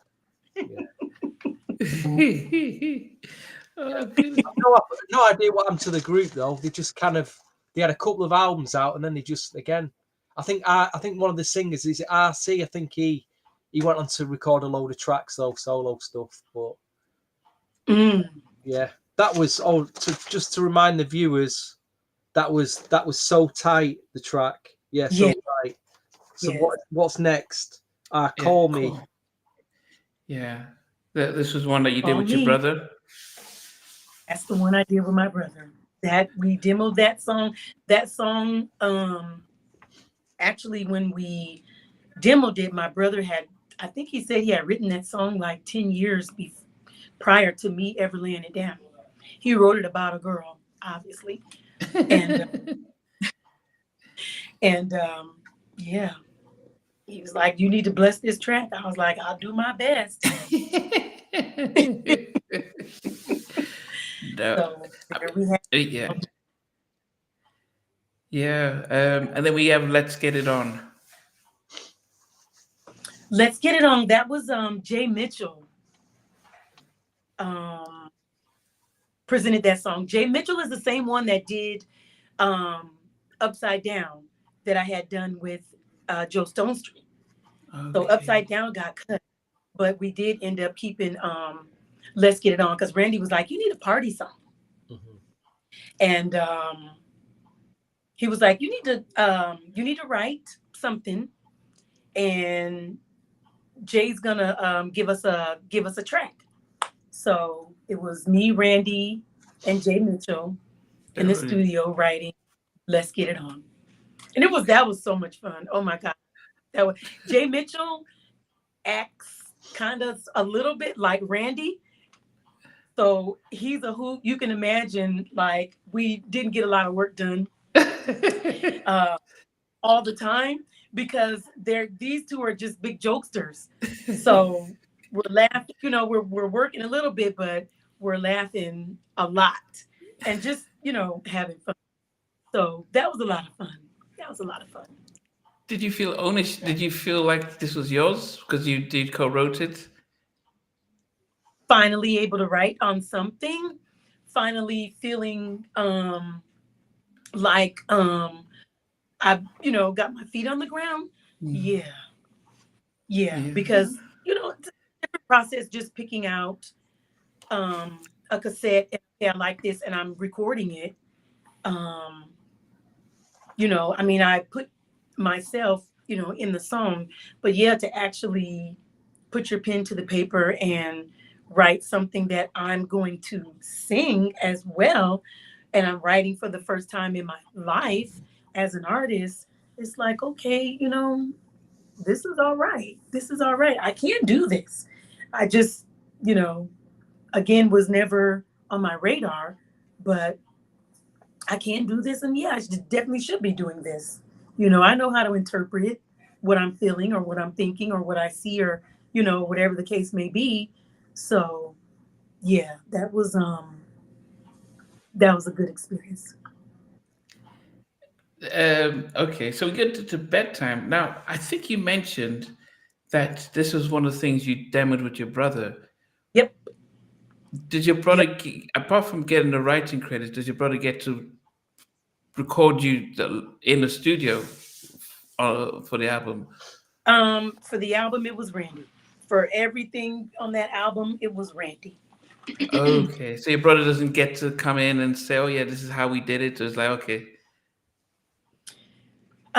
He came and he said his piece, but ultimately, at the end of the day, what Randy said, you know, it needed. That's what you're hearing on that album. My brother didn't want it changed from what the way we recorded it on the demo, but he nor I had a say. Listen, there's nothing wrong with the production on this album. You know, Thank you. these, like you say, the Bedtime and Don't Leave Me Lonely. We're in 94, 95. We did have a lot of the albums then was slow jam heavy. Yeah. You had the right, you had the right sound for the right time period, I felt. Thank you. I can't fault the production on this album at all. Yeah. The only track that, if I'm really going to nitpick, is Let's Get It On, is the mastering of it. I think I'm going to nitpick, but Let's Get It On's a really funky track. I just don't think the mix could have been a bit more fuller, a bit more louder. That's all really, but I'm just nitpicking there. That's fine. Totally fine. 94, we had Crazy Sexy Cool. We had the My Life album. It was it stood up right. It was right up there. I mean, it was Columbia gave you top notch production. Yeah, They I mean, one of the other big tracks, probably my favorite on the album. I know a lot of people talk Giving It Up. Giving it up. But before we get there, we got number 9, which is Don't Leave Me Lonely. And one of E-Battle was asking about who who you duetted with, the duet. Don't Leave Me Lonely was Jay Mitchell again. Yeah, it does say that. That was Jay Mitchell again. And I liked that song a lot. That one and the Upside Down, which I thought Upside Down was better. But it didn't make the album. But Don't Leave Me Lonely, that was Jay. Like, I was like, ooh, I like this. I definitely did like that one. And Jay Mitchell was always saying, here, Trisha, try this, try that, listen to this, listen to that. And I liked his style. And he was singing with you? Jay Mitchell, who's with me on Don't Leave Me Lonely? Yeah. That's Jay Mitchell. Oh, okay. Wow. Yeah. Okay. Did you ever get a sense as to why the Upside Down with Joe Storms? Did they ever tell you? Did you ever find out? Did you ask Joe what happened? I did ask Joe because we became really good friends after that.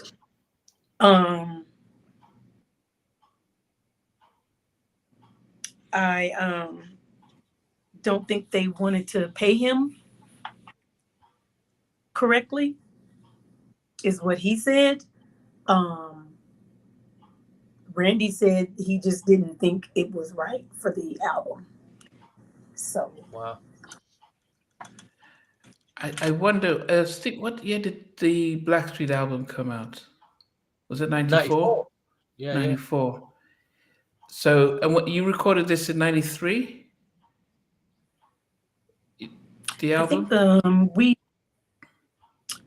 I think yeah, 93. Yes. So he did the Baby Been Mine 92 with Blackstreet, which was on the CB4 soundtrack. He was recording the demo album with Blackstreet. They'd recorded the whole album, but there were some tensions with Teddy, and so they replaced him with Dave Hollister. And so I hope he wasn't blackballed or something like that, or anything like that, because we don't after that get to see him feature in anything, because no one could underestimate his vocal talent. But I guess how industries are is just like so that's okay, because you can have a great song and they probably knew it was a great song, but there may be some political reasons why they just couldn't go with it. You know what, Namdi? The majority of the artists that came out in the 90s, they all have like unreleased stuff, great unreleased stuff that just was left out. And it doesn't surprise me what I'm hearing with Trish. It doesn't surprise me at all. Mm-hmm. You said you recorded what 40, 50 tracks for this album? Yes. I mean, I'll be honest, Trisha, a lot stuff does leak.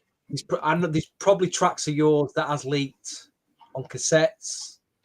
we're not going to go into it on here, but a lot of that 90s unreleased stuff has leaked. So is out there. Some of the really hardcore 90s R&B collectors do have this stuff locked away somewhere. Wow. The way you talk about collectors, Some of your demos out. If I do a bit of digging and have a few chat with a few people and we could probably dig something out for it if you don't have them. What? Okay, gotta talk. Yeah. Yeah. By the way, Ohio. I went to Ohio once in 1996. You probably wasn't even there then, but there was an underground rap label there that I went to. I don't know if you ever heard it. All Net Records. Does that ring any bells to you? No. Yeah, there's this rap label there but Ohio's a big place. Yeah, it is. It is. There's a lot of towns in Ohio, isn't there? Correct. Yeah, but I only went there once, but it was I was impressed. But I liked it, you know. Oh, where did you go? What part? I can't remember. It might have been Cleveland. I can't remember. But I just remember this guy in the label. He had this baseball cap on, and my friends at the time were like, they had a label in the UK, and they were going over there for business, and they were talking about remixes, and he was trying to hustle us out. We're trying to sell him a remix, and he's going, "Oh, we'll give you $500 for the remix." So, I don't know what happened though, but yeah, I have been there once. Let's get to giving it up. No. Oh, this giving it up track, Trisha. Oh my gosh, another track. Giving it up. Amazing track. That's Kenny Smooth. Is that Kenny? Yeah. Yeah. It was written by you. It was written by your brother. Yeah, Kenny Smooth on it. Yeah, so your brother wrote it. Darren Whittington, Piano Man Whittington, played on it as well. Piano Man. Yes. Smooth. Yeah. That we did that in New York with Kenny. Piano Man and Kenny. And I think that's how we came up on that song after Kenny did the remix. Okay. That's how we came up on that song. I was like, oh, okay. And you want me to write too? Got it. I got this now, y'all. Oh, but it had your brother listed as a writer, so it was you that wrote it? My brother did some writing. I did some writing too. Oh, Stevie, on your CD, on the credits, does it have Trisha as a writer? It's only got your brother and Kenny Smith. Oh, yeah, it does. You're right. It does. It's got your brother, Clarence. Yeah, Clarence. No, Trisha? No. I'm giving it up. Just two writers, Clarence and Kenny. What? Yep. Yep. And a big sample from James Brown is listed as well. Mm-hmm. So that a lot of the money probably went to James Brown on that record. Yeah. Thanks, Randy. Okay. Mm-hmm. Yeah. Well, do some writing on that song. Oh, you did? Okay. I definitely did. And I don't know where my brain has been all these years because I did not even know. Well, you signed the contract, Trisha. There's probably somewhere in the contract saying we're not going to lift you in some. Randy Jackson's going to get his name on every track. Oh, that was probably in the contract somewhere. Name or something. Exactly. That we got to really come to grips with reading is fundamental because, good Lord, I did not know that my name was not listed. But as a writer, no, it's Kenny Smith and your brother. But you're listed as a writer. No, you're not. It's your brother. Anything, anytime. Yeah, my brother did write that one. Okay. And then Randy did the production. So it's your brother is listed as doing some keyboards and drums. So Randy allowed him in the studio to support with that record. Anything, anytime. Can you repeat that? You kind of. So your brother was listed as a producer, a co-producer doing keys and drums. So I'm wondering if Randy said, okay, I'll give you a chance to do some production on this track. Your brother. Anything, anytime. Well, do you remember your brother being part of the production on that? Because he's listed as a producer. Right. So my brother, again, that anything anytime was the song that my brother had created that was on the demo that was given to Columbia. The song was done. Okay. So him being co-producer, I guess that's because Randy, when we went in the studio to re-record it, Randy made some changes to the music, but the gist of it is still my brother created that Okay. music. My brother Okay. created. Okay. This is okay. Yeah. Okay. Yeah. And then the last track on the album is the remix, the reprise. Okay. Um, Why you want to play me out? I Hmm. mean, obviously, looking back now after release the album, 2 singles, were you happy that Columbia with the promotion of the album? Did you feel like there was more they could have done? How did you feel overall looking back? Looking back, I think they did a good job of promoting, but obviously there are some things that I'm unhappy with as well. You know, if somebody is spinning your record somewhere, you should be there. Mhm. Um, I did a lot of back then. There were record stores, Mm. and so I did like a lot of album signings, and poster signings at different record stores, and a lot of different radio stations. I did again a promotional tour, and sometimes I felt a little out of place because I remember going to New York. New York was probably my biggest market. Mhm. I did a lot of shows in New York. I was put on um, a show with Faith Mm. Evans.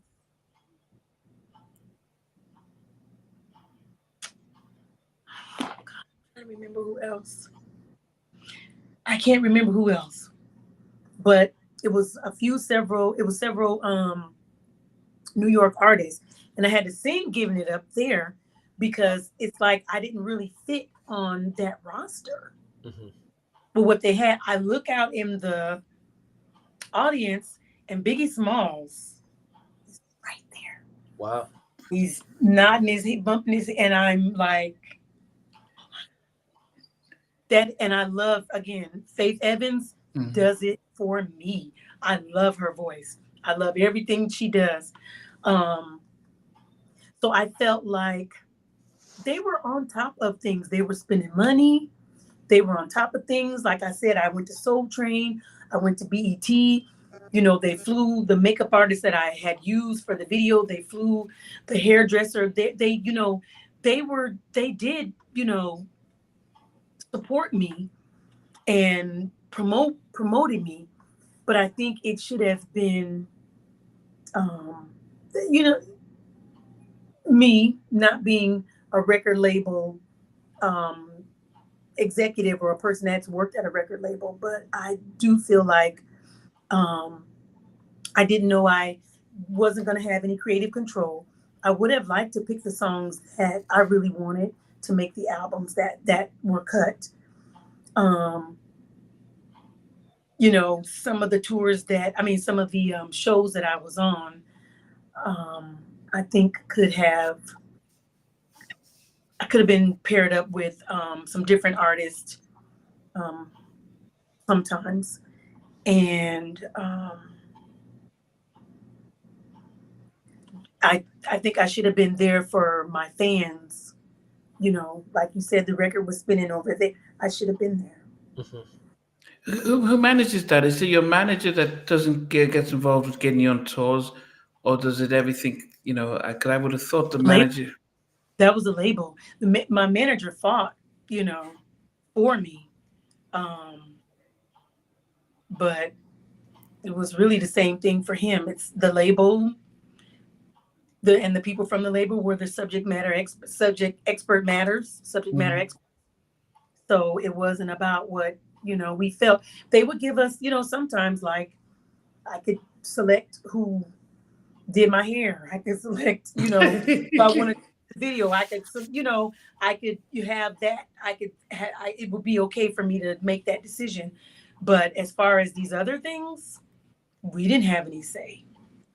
I think this is where the difference between, say, Faith and Mary is that they were signed to boutique labels who worked the marketing thing to get them out there, so they would feature them on other artists. So, and that is probably this.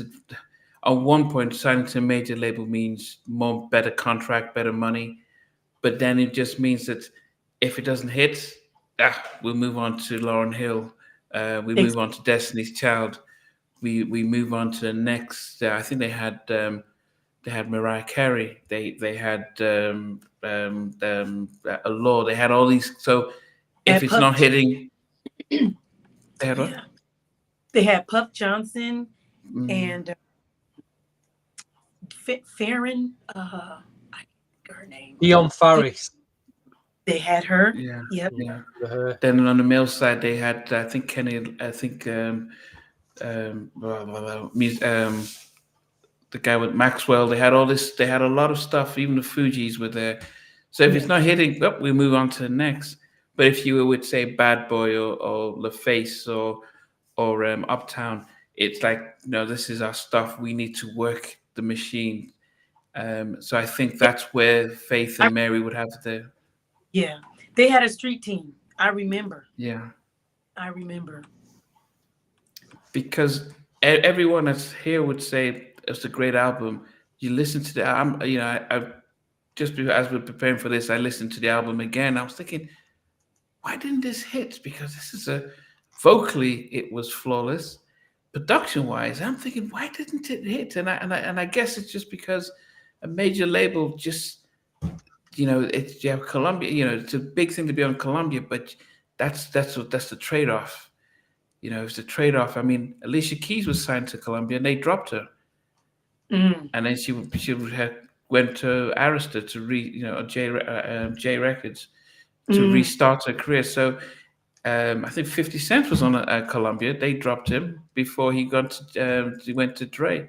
So they would, big labels mean they give the money, but if he doesn't hit right away, next and next, because they've just got that roster and they've got the calendar, and so that's probably where a great album like this just didn't get the street team. It didn't get it pushed on the streets. Didn't get pushed on the radio back then. Radio was key. Whether it's the beats in LA or Power, all these places. Wow. Yep. But how did you feel then, as Stevie was saying, the album's not doing as good as you think it should be compared to what was happening with Faith and Mary just going triple platinum? How does that make you feel? And do you think what's next? Did they talk to you? I was crushed. I knew that I wasn't winning the way I wanted to, and I was crushed. The label was saying, don't worry about it. We're going to take our option to do another record after Slow Down. They were like, don't worry about it. We're going to take our option to do another record. And, this time we can reach out to Babyface. And this time we'll reach out, like they knew all the names to reach out to make a better album the next time, the second time around. But during that time, they were switching me over to, I can't think of his name, but Jermaine Dupri was the head of Black Music. Oh, his dad, Michael. Yeah, okay. Yes, he was the head of Black Music. So we were trying to get meetings with him so we could get in and start recording again. You can never get in contact with this guy because he's on the road with Escape. Like, how are you the head of Black Music and you're on a tour with Escape? So my manager writes a letter to say, hey, the label's taking the Fugees were waiting too, because we had a conversation like, this guy's just off. And, we're just sitting and, we're ready to take our option and make our next record. So my manager sends a letter to him and says, the option's been taken. We're really excited. We would like to get started. Can we get started, pretty much? And he sends a letter back saying, like, Trisha Covington, who's that? Drop her. Wow. That was that. We always wondered, because I was sat back then going, where's the second album? This what, I mean, social media is a great thing. It's just to make, to come across you again on IG. I'm like, wow, because obviously you're still making music, and I'm like, my God, I said to Namdi, we've got to get Trisha on this, this album. I know, I understand how you feel, but you are part of one of the golden years of 90s R&B, and you're not forgotten. You're not forgotten. Thank you. There's a lot of people have this album. Remember this, that cherish it. We cherish this album, and we all wondered. I'm at the time, we're all waiting for the next album to drop. Now I didn't know all that. We appreciate you telling this. Thank you. Just didn't know. You. We didn't have the internet back then, did we? Really? Yeah. So now we understand what was going on. Yeah, so that's Michael Malden, who and well, his signed his So Def was signed to Sony, so he was head of Black, and as I mentioned, Destiny's Child was still and all those sort of things. So they send that stuff there. Where's Randy? Has he left? Did he go to MCA? Did he move on? He had moved on. I can't remember where he went. So he left, and so this is. I mean, Randy's still my A&R, but he's not the head of Black music. Oh, so he reports. So okay. head of Black music, right. Oh, right. Does he? So he can't. He can't. Okay. Wow. So when they say that, what do you guys do then? So from there, I was really crushed. I cried for days. It was just unbelievable, and I had like a lot of regret. Like, we shouldn't have sent that letter. Shouldn't have sent it. You're quite within your rights too, though. Pardon me? You're quite within your rights to find out what's going on. Yeah, but I think what happened. 6 albums here. Yeah, but I mean, I guess what tends to happen is there's always that reflection. But are you blaming your manager? Are you blaming each other, or? No, no, we didn't blame each other. We agreed that it wasn't the best decision, and we needed to move on. What could you do other than move on? So from there, my manager started managing Tyrese. And I sort of fell on the back burner because he started co-managing Tyrese. Tyrese already had a manager named Gail.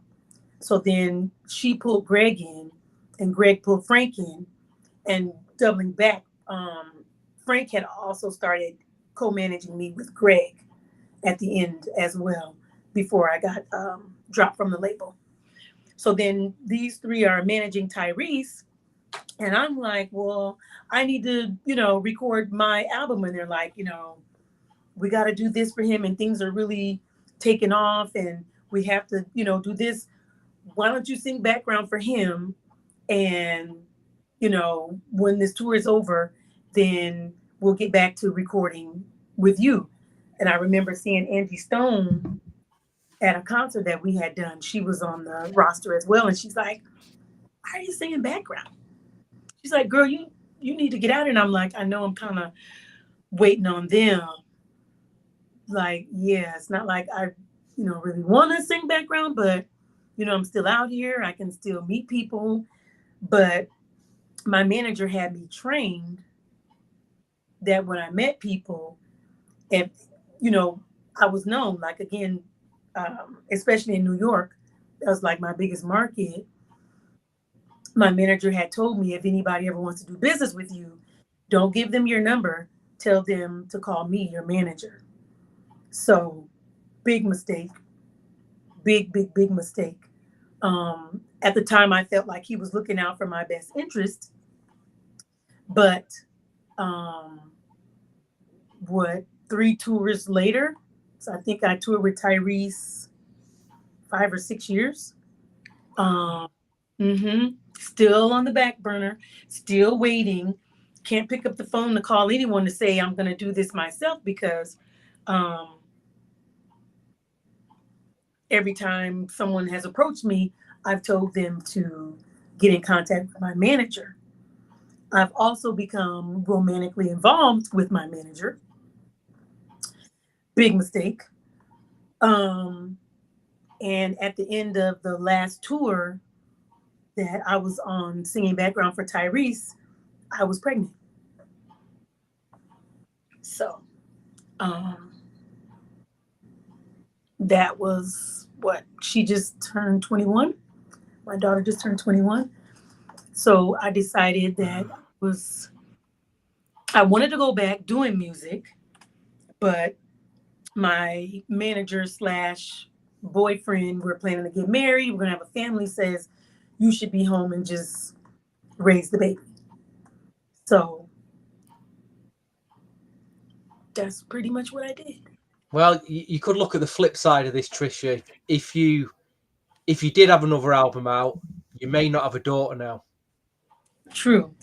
So True. there is, at least you got additional too, because I have a 16-year-old as well.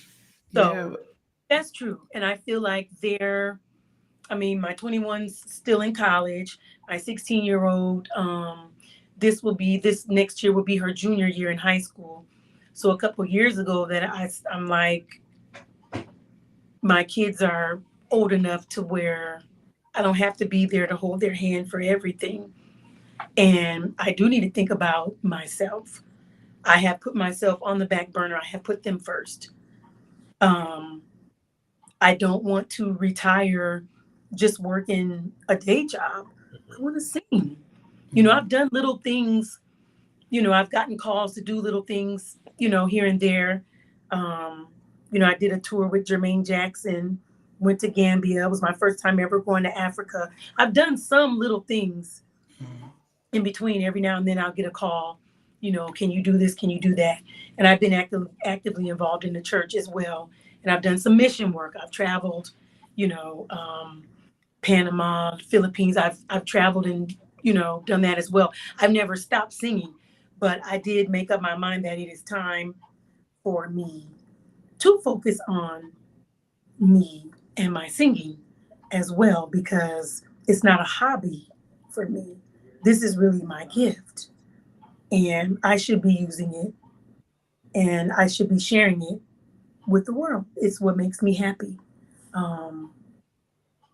So that's why, I decided, hey, get my hands on some music, reached out to a couple of people that I ended up, running into, got the numbers for myself, and just been grinding since then. Yeah. I mean, when you think of the, when you were raising your daughter, were you still thinking, you were, especially in the 90s, the industry was just popping and stuff. Did you think, oh man, I should be back out there? Or were you able to separate and just, and be a mom and enjoy that? Or what was that like? I always felt like I should still be out there. It's like heart-wrenching, a little bit of agony, because I wasn't. Eventually I ended up leaving my manager. That just added on to the pain and the heartbreak. I had gotten with Frank Gatson wanted me to do a duet with a guy that he was managing, And we had gone to different labels, and they were saying they didn't want to sign him, but they would sign me. But he didn't want me to sign as a solo. He's like, we've got so many female artists out there, they don't really need another artist. You need to do something different. Who was saying this? Your manager? Mm-hmm. Yeah. So I'm like, well, okay. I guess, he knows. Yeah. And just, it was that, and to the point that just didn't end up with anything. Oh, I had been introduced to, I think it was a guy from Eazy-E had a label, and his wife had Ruthless. passed away. Yeah. And a girlfriend of mine knew someone that she was dating one of the twins that was Eazy-E's bodyguards. So he hooked up a meeting for me, and that guy offered me a deal. He was like, you should be out there. You should be out there. So I go back and I talk to Greg, my manager, and I tell him, he says he can give me a deal, I'm going to take it. And he's like, this is the deal. The money that he's giving you is the same thing that Sony gave you. If this is your second deal, it should be a bigger deal. So if it's not bigger than that, if he doesn't, you shouldn't sign it. Silly me. So trusting of people that I think have my best interest. I listen. No deal.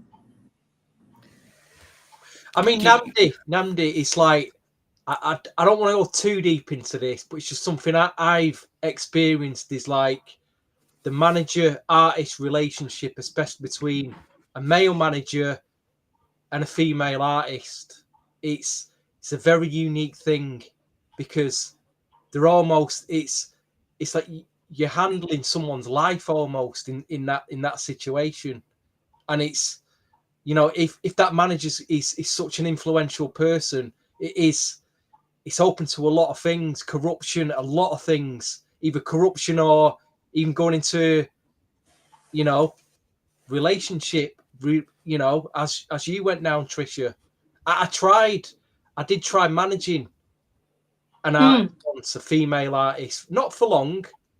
I just, this person wanted me because I was playing the records on the radio a lot, and she asked me, would a manager, and I'd never managed an artist in my life. I didn't understand what it was. But all I realized in that time period was I'm dealing with this person's life. Not only am I trying to get a record produced for her and spots in clubs and plays on the radio, I'm talking to this person and they're telling me the personal situations, and and then it's what line do you cross? So I understand is like, I do get that the manager artist doesn't get talked about a lot, but it is it's a different, unique situation, And But when did you? You've just come off an album, and you're looking for your next, and you realise it's not quite happening. You could have been in a very vulnerable position. Then that person could have took advantage. We don't want to pry too much because we're just for the music, really. But I do see, understand where you're coming from, and potentially what's happened there. Yeah, but when do you get to open your eyes to start to think I need to now take control and decisions? How long? What happens? Does somebody talk to you, or when did the penny drop? It was just like a brick hit me on my head one day. Like, you need to pursue your musical career. My kids are getting older, and I've been here raising them. In a blink of an eye, time passes by so quickly. Like, they'll be gone off to college, and I'll be doing what? So kind of a brick just hit me in my head a few years ago. I mean, there were times that I tried. I went to school, I think maybe 6 years ago, and I'm like, this is not really what I want to do. I know what I want to do, and I don't know why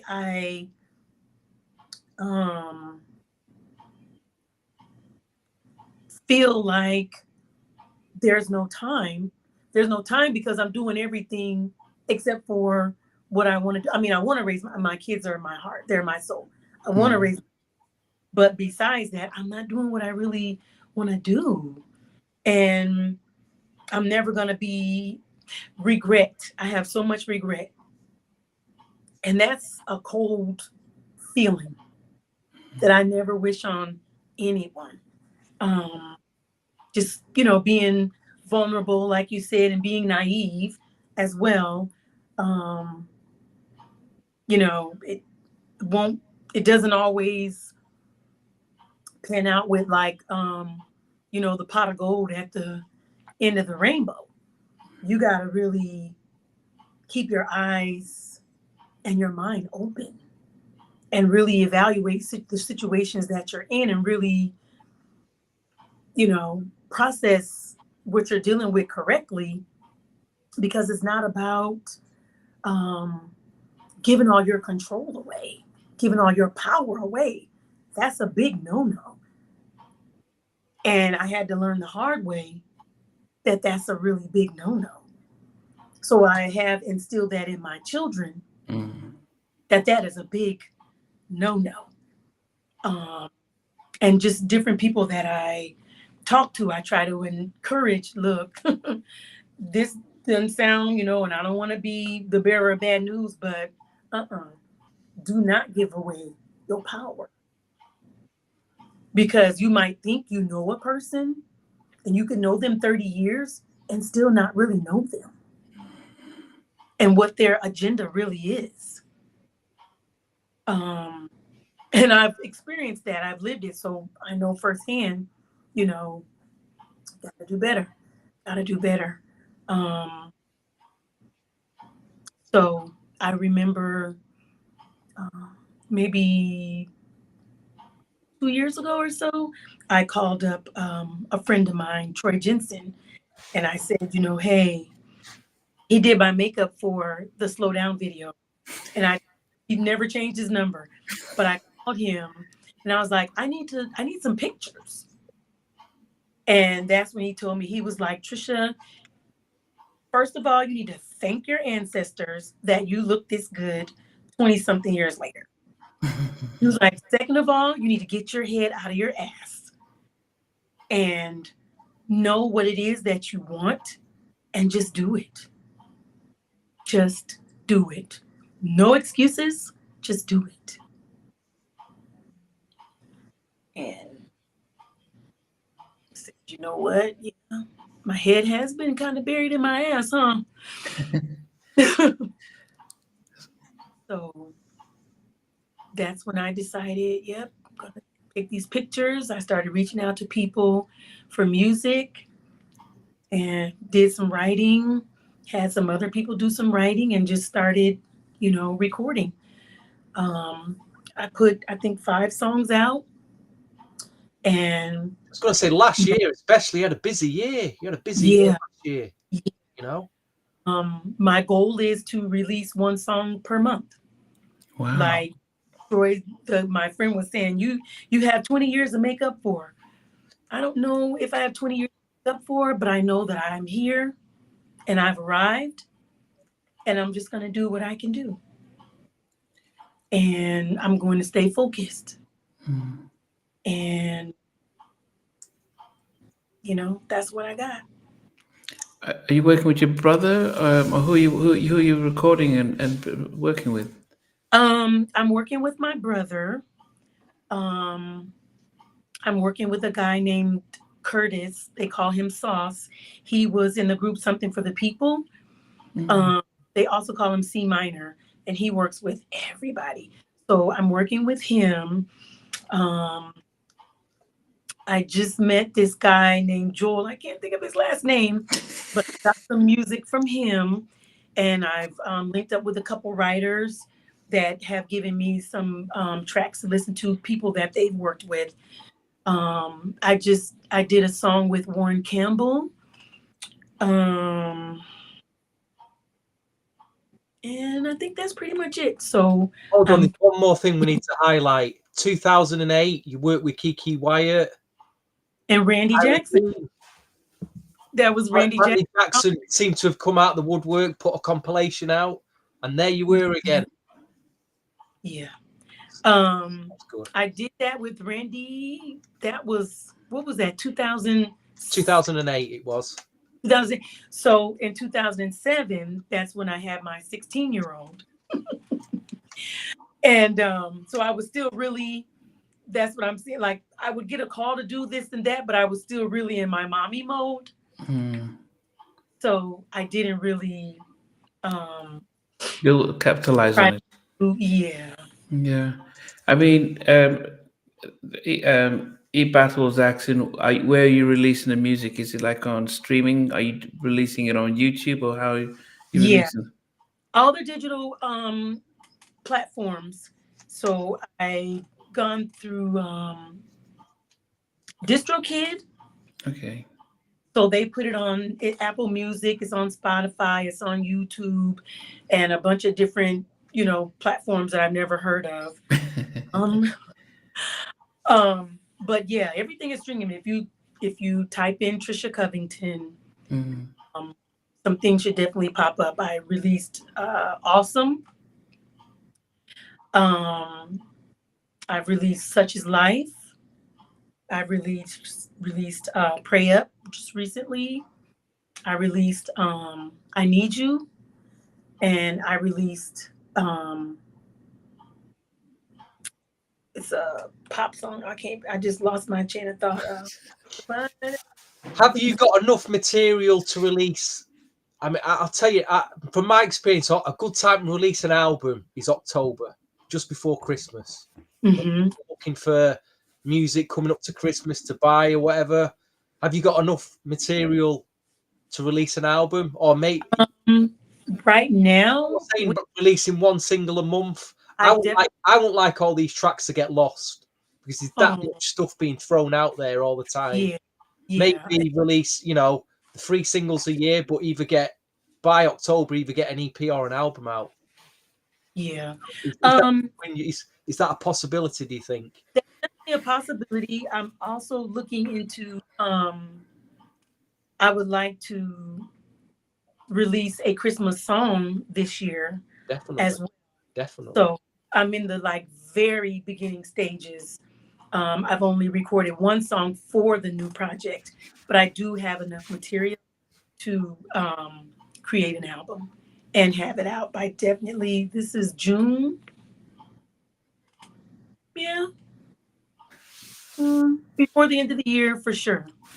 Great. Any duets? So we've got John, from Troop, Hey, that is not even a bad idea that I've never thought of.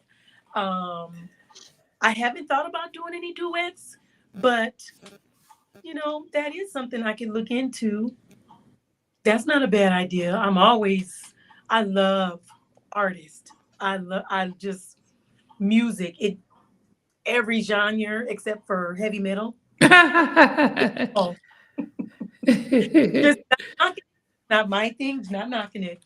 But so many amazing artists out right now as well. Like, geez, where do you start? See, a halftime chat. We've already A&R'd a situation for Trisha here tonight. We've got John Jones, because he did a duet with Shanice recently, so that's why I was saying that. No.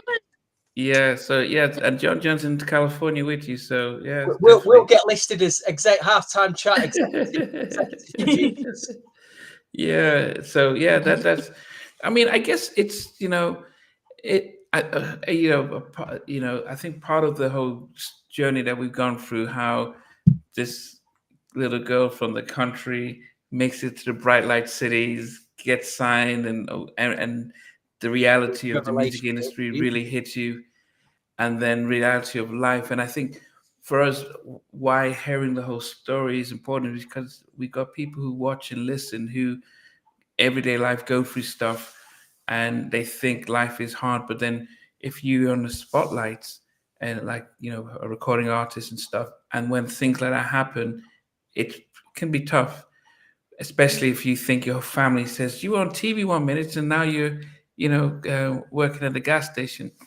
But Right. what we really want, but that's not where you are now. I mean, you're back out singing and releasing. So it isn't the fact that the hard stuff is hard just for you, but the fact is that you've shown that actually you've overcome, and you, despite all of that. So that's why the arc of the whole story is supposed to say, now look what you're doing despite all that, and so people can feel inspired. So it was helpful to hear your story, because people said, "Where's the second album?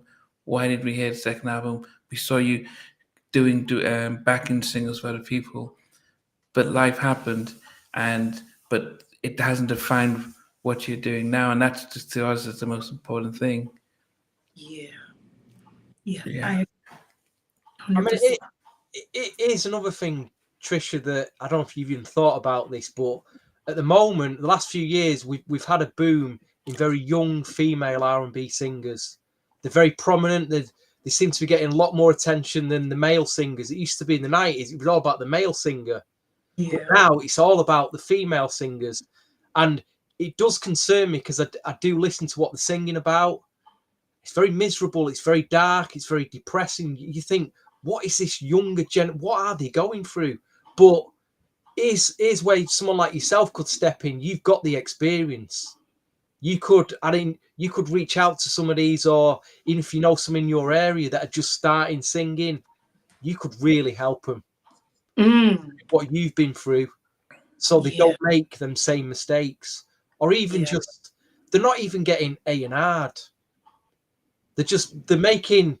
They're going to some producer's house in his bedroom, recording a track on a laptop, and then they're uploading it to social media, Mm. or Spotify. And sometimes some of these things blow up. They do, but they've got no stage when they're asked to perform. They've got no stage presence apart from jumping up and down. Yeah. Someone like yourself could really help here, because of the experience you've got. Wow. And I love to do that. Like I'm open, an open book. I'm open to, mentoring, nurturing, encouraging, uplifting, you know, You could tell share you, story. show you don't need auto tune. This is what you did. Is what you do. Yeah, It might take you 60 takes in one evening, but you got to do it. exactly. Exactly. Don't know That, that either. They just don't that's know. right. Yeah. Wow. The Wow. industry's changed a lot, where releasing music isn't as profitable as it was when you release a CD. What is the so when you are putting all this effort into making music and bringing it out there, how are you counting on it to go viral and move on and make a lot of money of it, or is there a sense of, what, I've got this gift, I'm putting it out there, and maybe start going on and doing some shows? What's the sort of aim of releasing music now? Yeah, my thing is releasing it, um, and right, performing, um, definitely doing like my R&B thing. I'm Mm. not trying to be like what's going on right now.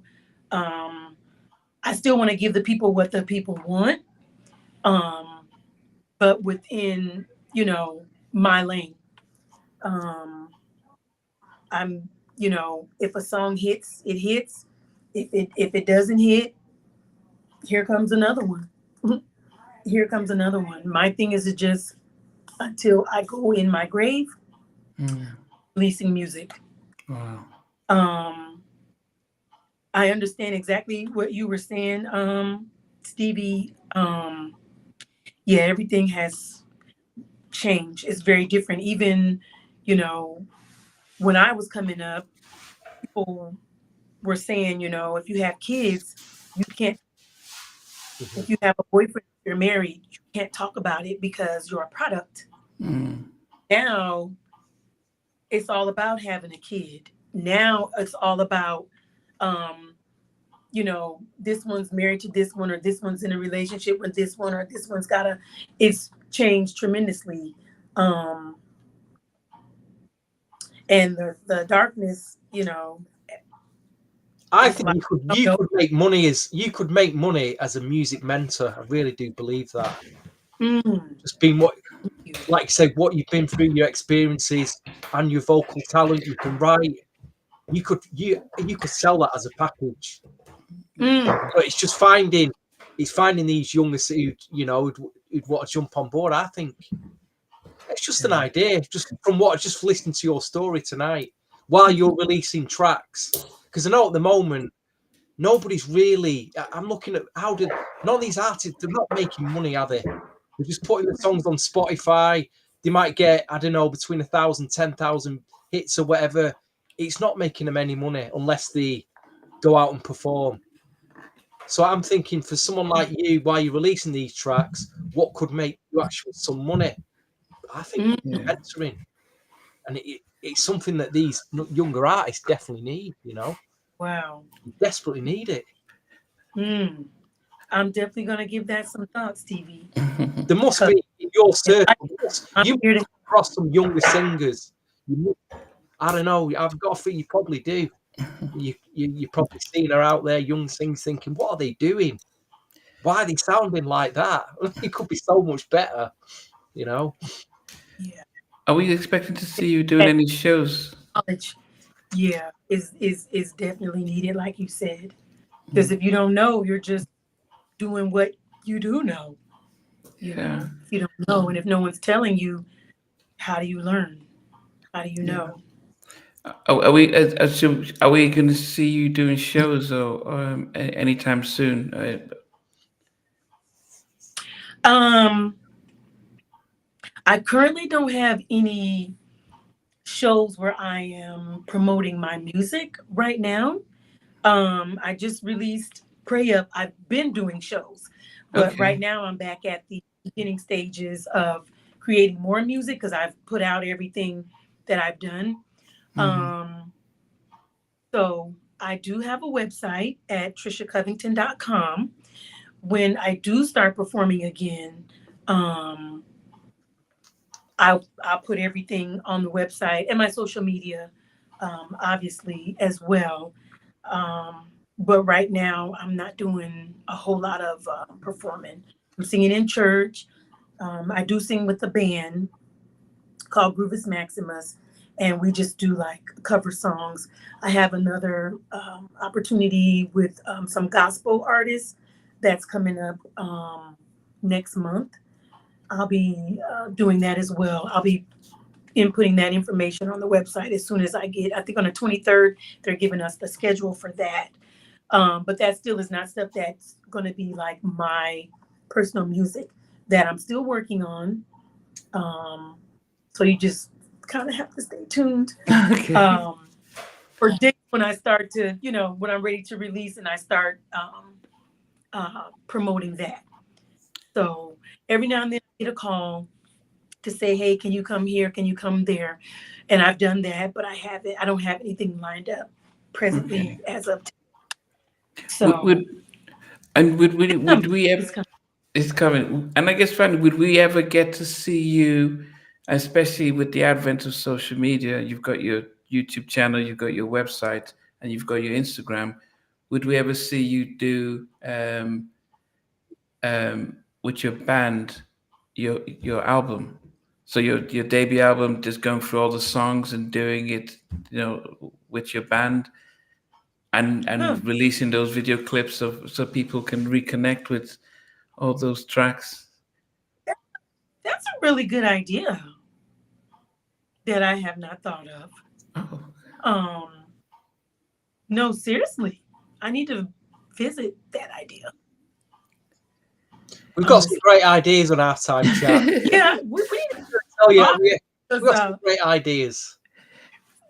seriously, like, that just because you'd be wow, like, surprised how yeah, many people still remember you who got the album, you know, around the world. But I guess one of the things that tends to happen is that artists who, from the 90s tend to just say, well, that was 20 years ago, I'm going to move on. And actually forget that when you go on tour, people want to hear the stuff that they remembered back then. So being able to actually record, you don't even have to record it, you just having a set list, and it's filmed, and then you just releasing it on your channel, it then really revives the interest. And if someone like Karen White only just got back into the music industry, I think 2 years ago, but now she's headlined, get calls to go to Holland and around because she's pretty much going back and doing Superwoman, all those stuff, but she's putting out a lot of visuals of herself with her band and performance. So it is, if you've got a band, you've got your album, just go through it, and it would just, and then it gets promoters to say, oh man, because that's almost a preview of what to expect when they get you booked on a tour. Right. Thank you for that information. So we're here to support and promote that. So hopefully, that's something that we can get to see. Because some artists did that a lot during lockdown, and then from there they just once lockdown was lifted, they just started to go on and it just picked up. So yeah, I mean, you've lots of people said that they love that album. I listened to it and I said, wow, this is a really, really solid R&B album from the 90s. But I know that if you were on Bad Boy or on Uptown, it would have been a big album. You probably would have had any money, but you'd be more of a household name just because you probably wouldn't have any money. But you wouldn't be a household name because yeah. So that's just tell me it's okay. Yeah. But this ain't all bad. I mean, this ain't all bad. We got an album here that people remember that love this album. She's had two daughters you've had since the album? Since the album, yeah. Is it 2 daughters, did you say? $150, something around in there. No. You've got your 21-year-old and your 16-year-old children, two children, yeah. Since the release of the album. You still look great. You can still sing. You're still putting music out, and you've still got options. Yeah, and you still got people who remember you and want to support you. So it ain't this story ain't. I know it's gone up and down. It ain't that bad. We've heard a lot worse, haven't we, Namdi? We've heard a lot worse about it, but yours ain't too bad. Yeah. But I think I think we're in a generation where people visuals are important. It doesn't cost much. Just get a camera. Get the old makeup person. He get his iPhone, and just record you with the band singing those songs. And actually, it's like, oh, I remember that jam. Oh, you may not get Tyson Beckford in the video dancing with you on stage, but hey, but I might. I also just might. You see that's just true. So as I said, you'd be so shocked how those things would take off. Keith Sweat performs Make It Last Forever. And then a few twists and stuff. He puts out new music, but he doesn't really sing that on tour because no one wants to hear that. They want to hear the album. So him in New they play hits. Right. They hit the hits. And everyone runs away and says, we love the fact they're putting out new music because we need that. But I think sometimes everyone's so quick to forget what made them and reinterpret those songs. And Taylor Swift has just re-recorded her entire catalog, and so now she owns all that stuff. That's the reasons why they're doing that. You may not want to. Your brother produced the demos, so he can reproduce the whole album, and then you put that out on your own label. So plus the songs that he wrote, that you wrote, then you own those ones, and then you start putting some new music in as bonus tracks. So what do it's reclaiming an ownership of the stuff that you had. So I think there's a lot that can be done that way. But as I said, I think you've left Trisha with a lot. We've left Trisha tonight with a lot to think about. No, seriously. Seriously. What you're saying right now, I've um, Greg just recently told me that. He's like, I thought he said Ashanti Yeah, had re-released. she's also doing it as well. Yeah, she's also doing it. But Taylor was the Yeah. main one. And he told me, he's like, you need to do that. Yeah. So I was like, oh, Yeah, bro, okay, old friend. but you What? know what? What you do have, you do have a home here. So whenever you want to come back, you've like, I've got this album or this single and stuff like that. Um, we'll definitely give you the space to be able to push it out and to promote it. Yeah, because Thank you've you. really, Thank you uh, so much. yes, you've really touched us. Um, Before I go, I always ask all every guest, if you were um, stuck in an elevator and you had to watch your favorite movie, what's your favorite movie that you request? Just your favorite all time movie. My favorite all-time movie, Scarface. Wow. Wow. Wow. That's a great, yeah, that's a great movie. Hello to my friend.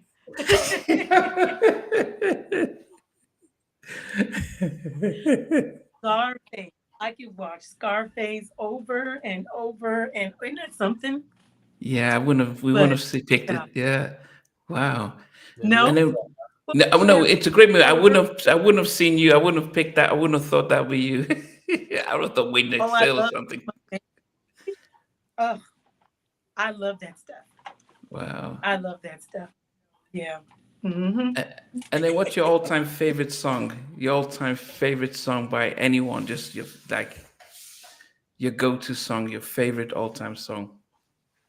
Mm. Weak by SWV. wow. Wow. Wow. That's a why that song? I don't know. It just, hmm, it's pretty. And it's all about that love thing. And, I love love. Mhm. Um, I don't know. It just always gets me right here. I love it. It's timeless. It's Mhm. meaningful. Um, it's beautiful. I love it. Have you ever sang I it? love it. Have you Hmm. ever recorded yourself singing it? No, no. I've never recorded myself singing. Okay. Where we going? Well, Where we you know going what? here? They are about to go on a tour, and a lot of any type of if these things go viral, you know, Coco's unique with her vocals, but anyone that can come up with a very different try. I know Brian, he's very big to promote.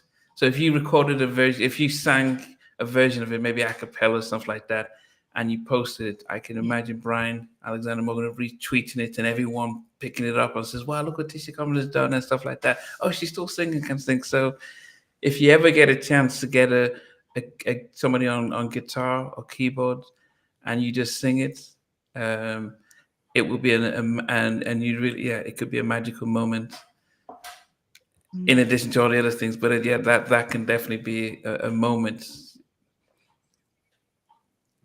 I just envision that in my mind. You're absolutely right. You are absolutely right. Jeez, you're giving me all kind of nuggets, you guys. Thank you. Just blessing me left and right. Thank you. the, Thank the you so much.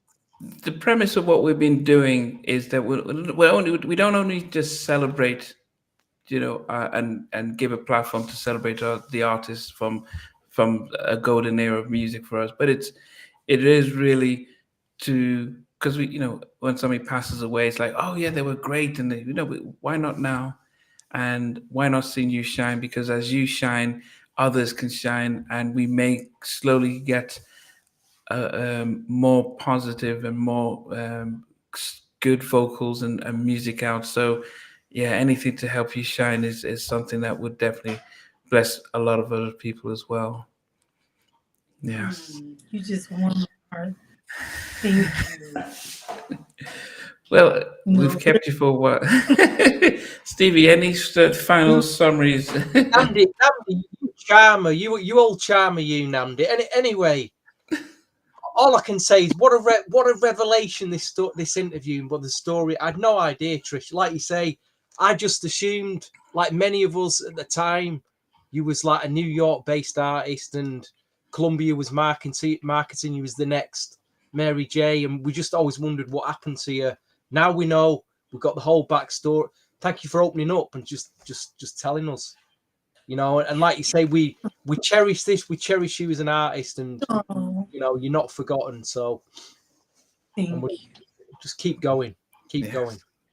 And yes. Thank you. And as I said, at any time, if you needed any more nuggets of promotions, then we're always there to support with that. And yeah, but we do. Hopefully, everyone's going to be looking forward to seeing some you sing some viral stuff. Hopefully, when you get the time, and yeah, you'd be surprised how it will take off. But we're going to point people to your social media and on your website as well. But we've kept you for almost 3 hours. I don't think you realize that. Isn't that long? No way.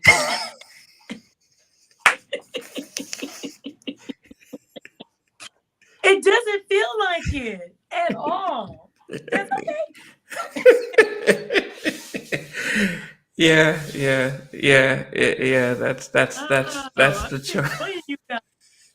Gee, all good. That's the charm. I mean, it's still early in LA. It is midnight here in the UK. Oh wow. Yes, it is midnight. But hopefully, as I said, this is just the first of many times, and we'll definitely look forward to really seeing you shine and supporting you. And we definitely appreciate your time and your story as well. Thank you. I appreciate you guys as well. Yes. Okay, guys. So, guys, we want to thank you for tuning in, and for those who are watching, join Stevie, Sheldon, and I on Sunday when we go through our Cooley High Harmony Top 10, and that's live on Sunday. And definitely want to appreciate the beautiful Trisha Covington for taking her time to share her story, and look out for not just the new music, but some amazing voice singing, maybe a week a cappella or something like that, or maybe even her blessing us with a live version of her entire album. Almost a sense of, if she was doing a tour back in '95, this is what you guys would have heard, but it's actually going to sound much better now because she is bringing more of the energy and more of the emotions in the album, in the song. So look forward to that. Even a sort of a twist, an updated version of Why You Want to Play Me Out. So Yeah. that would be great to hear live. Definitely. No pressure. Oh man, we appreciate it, and see you guys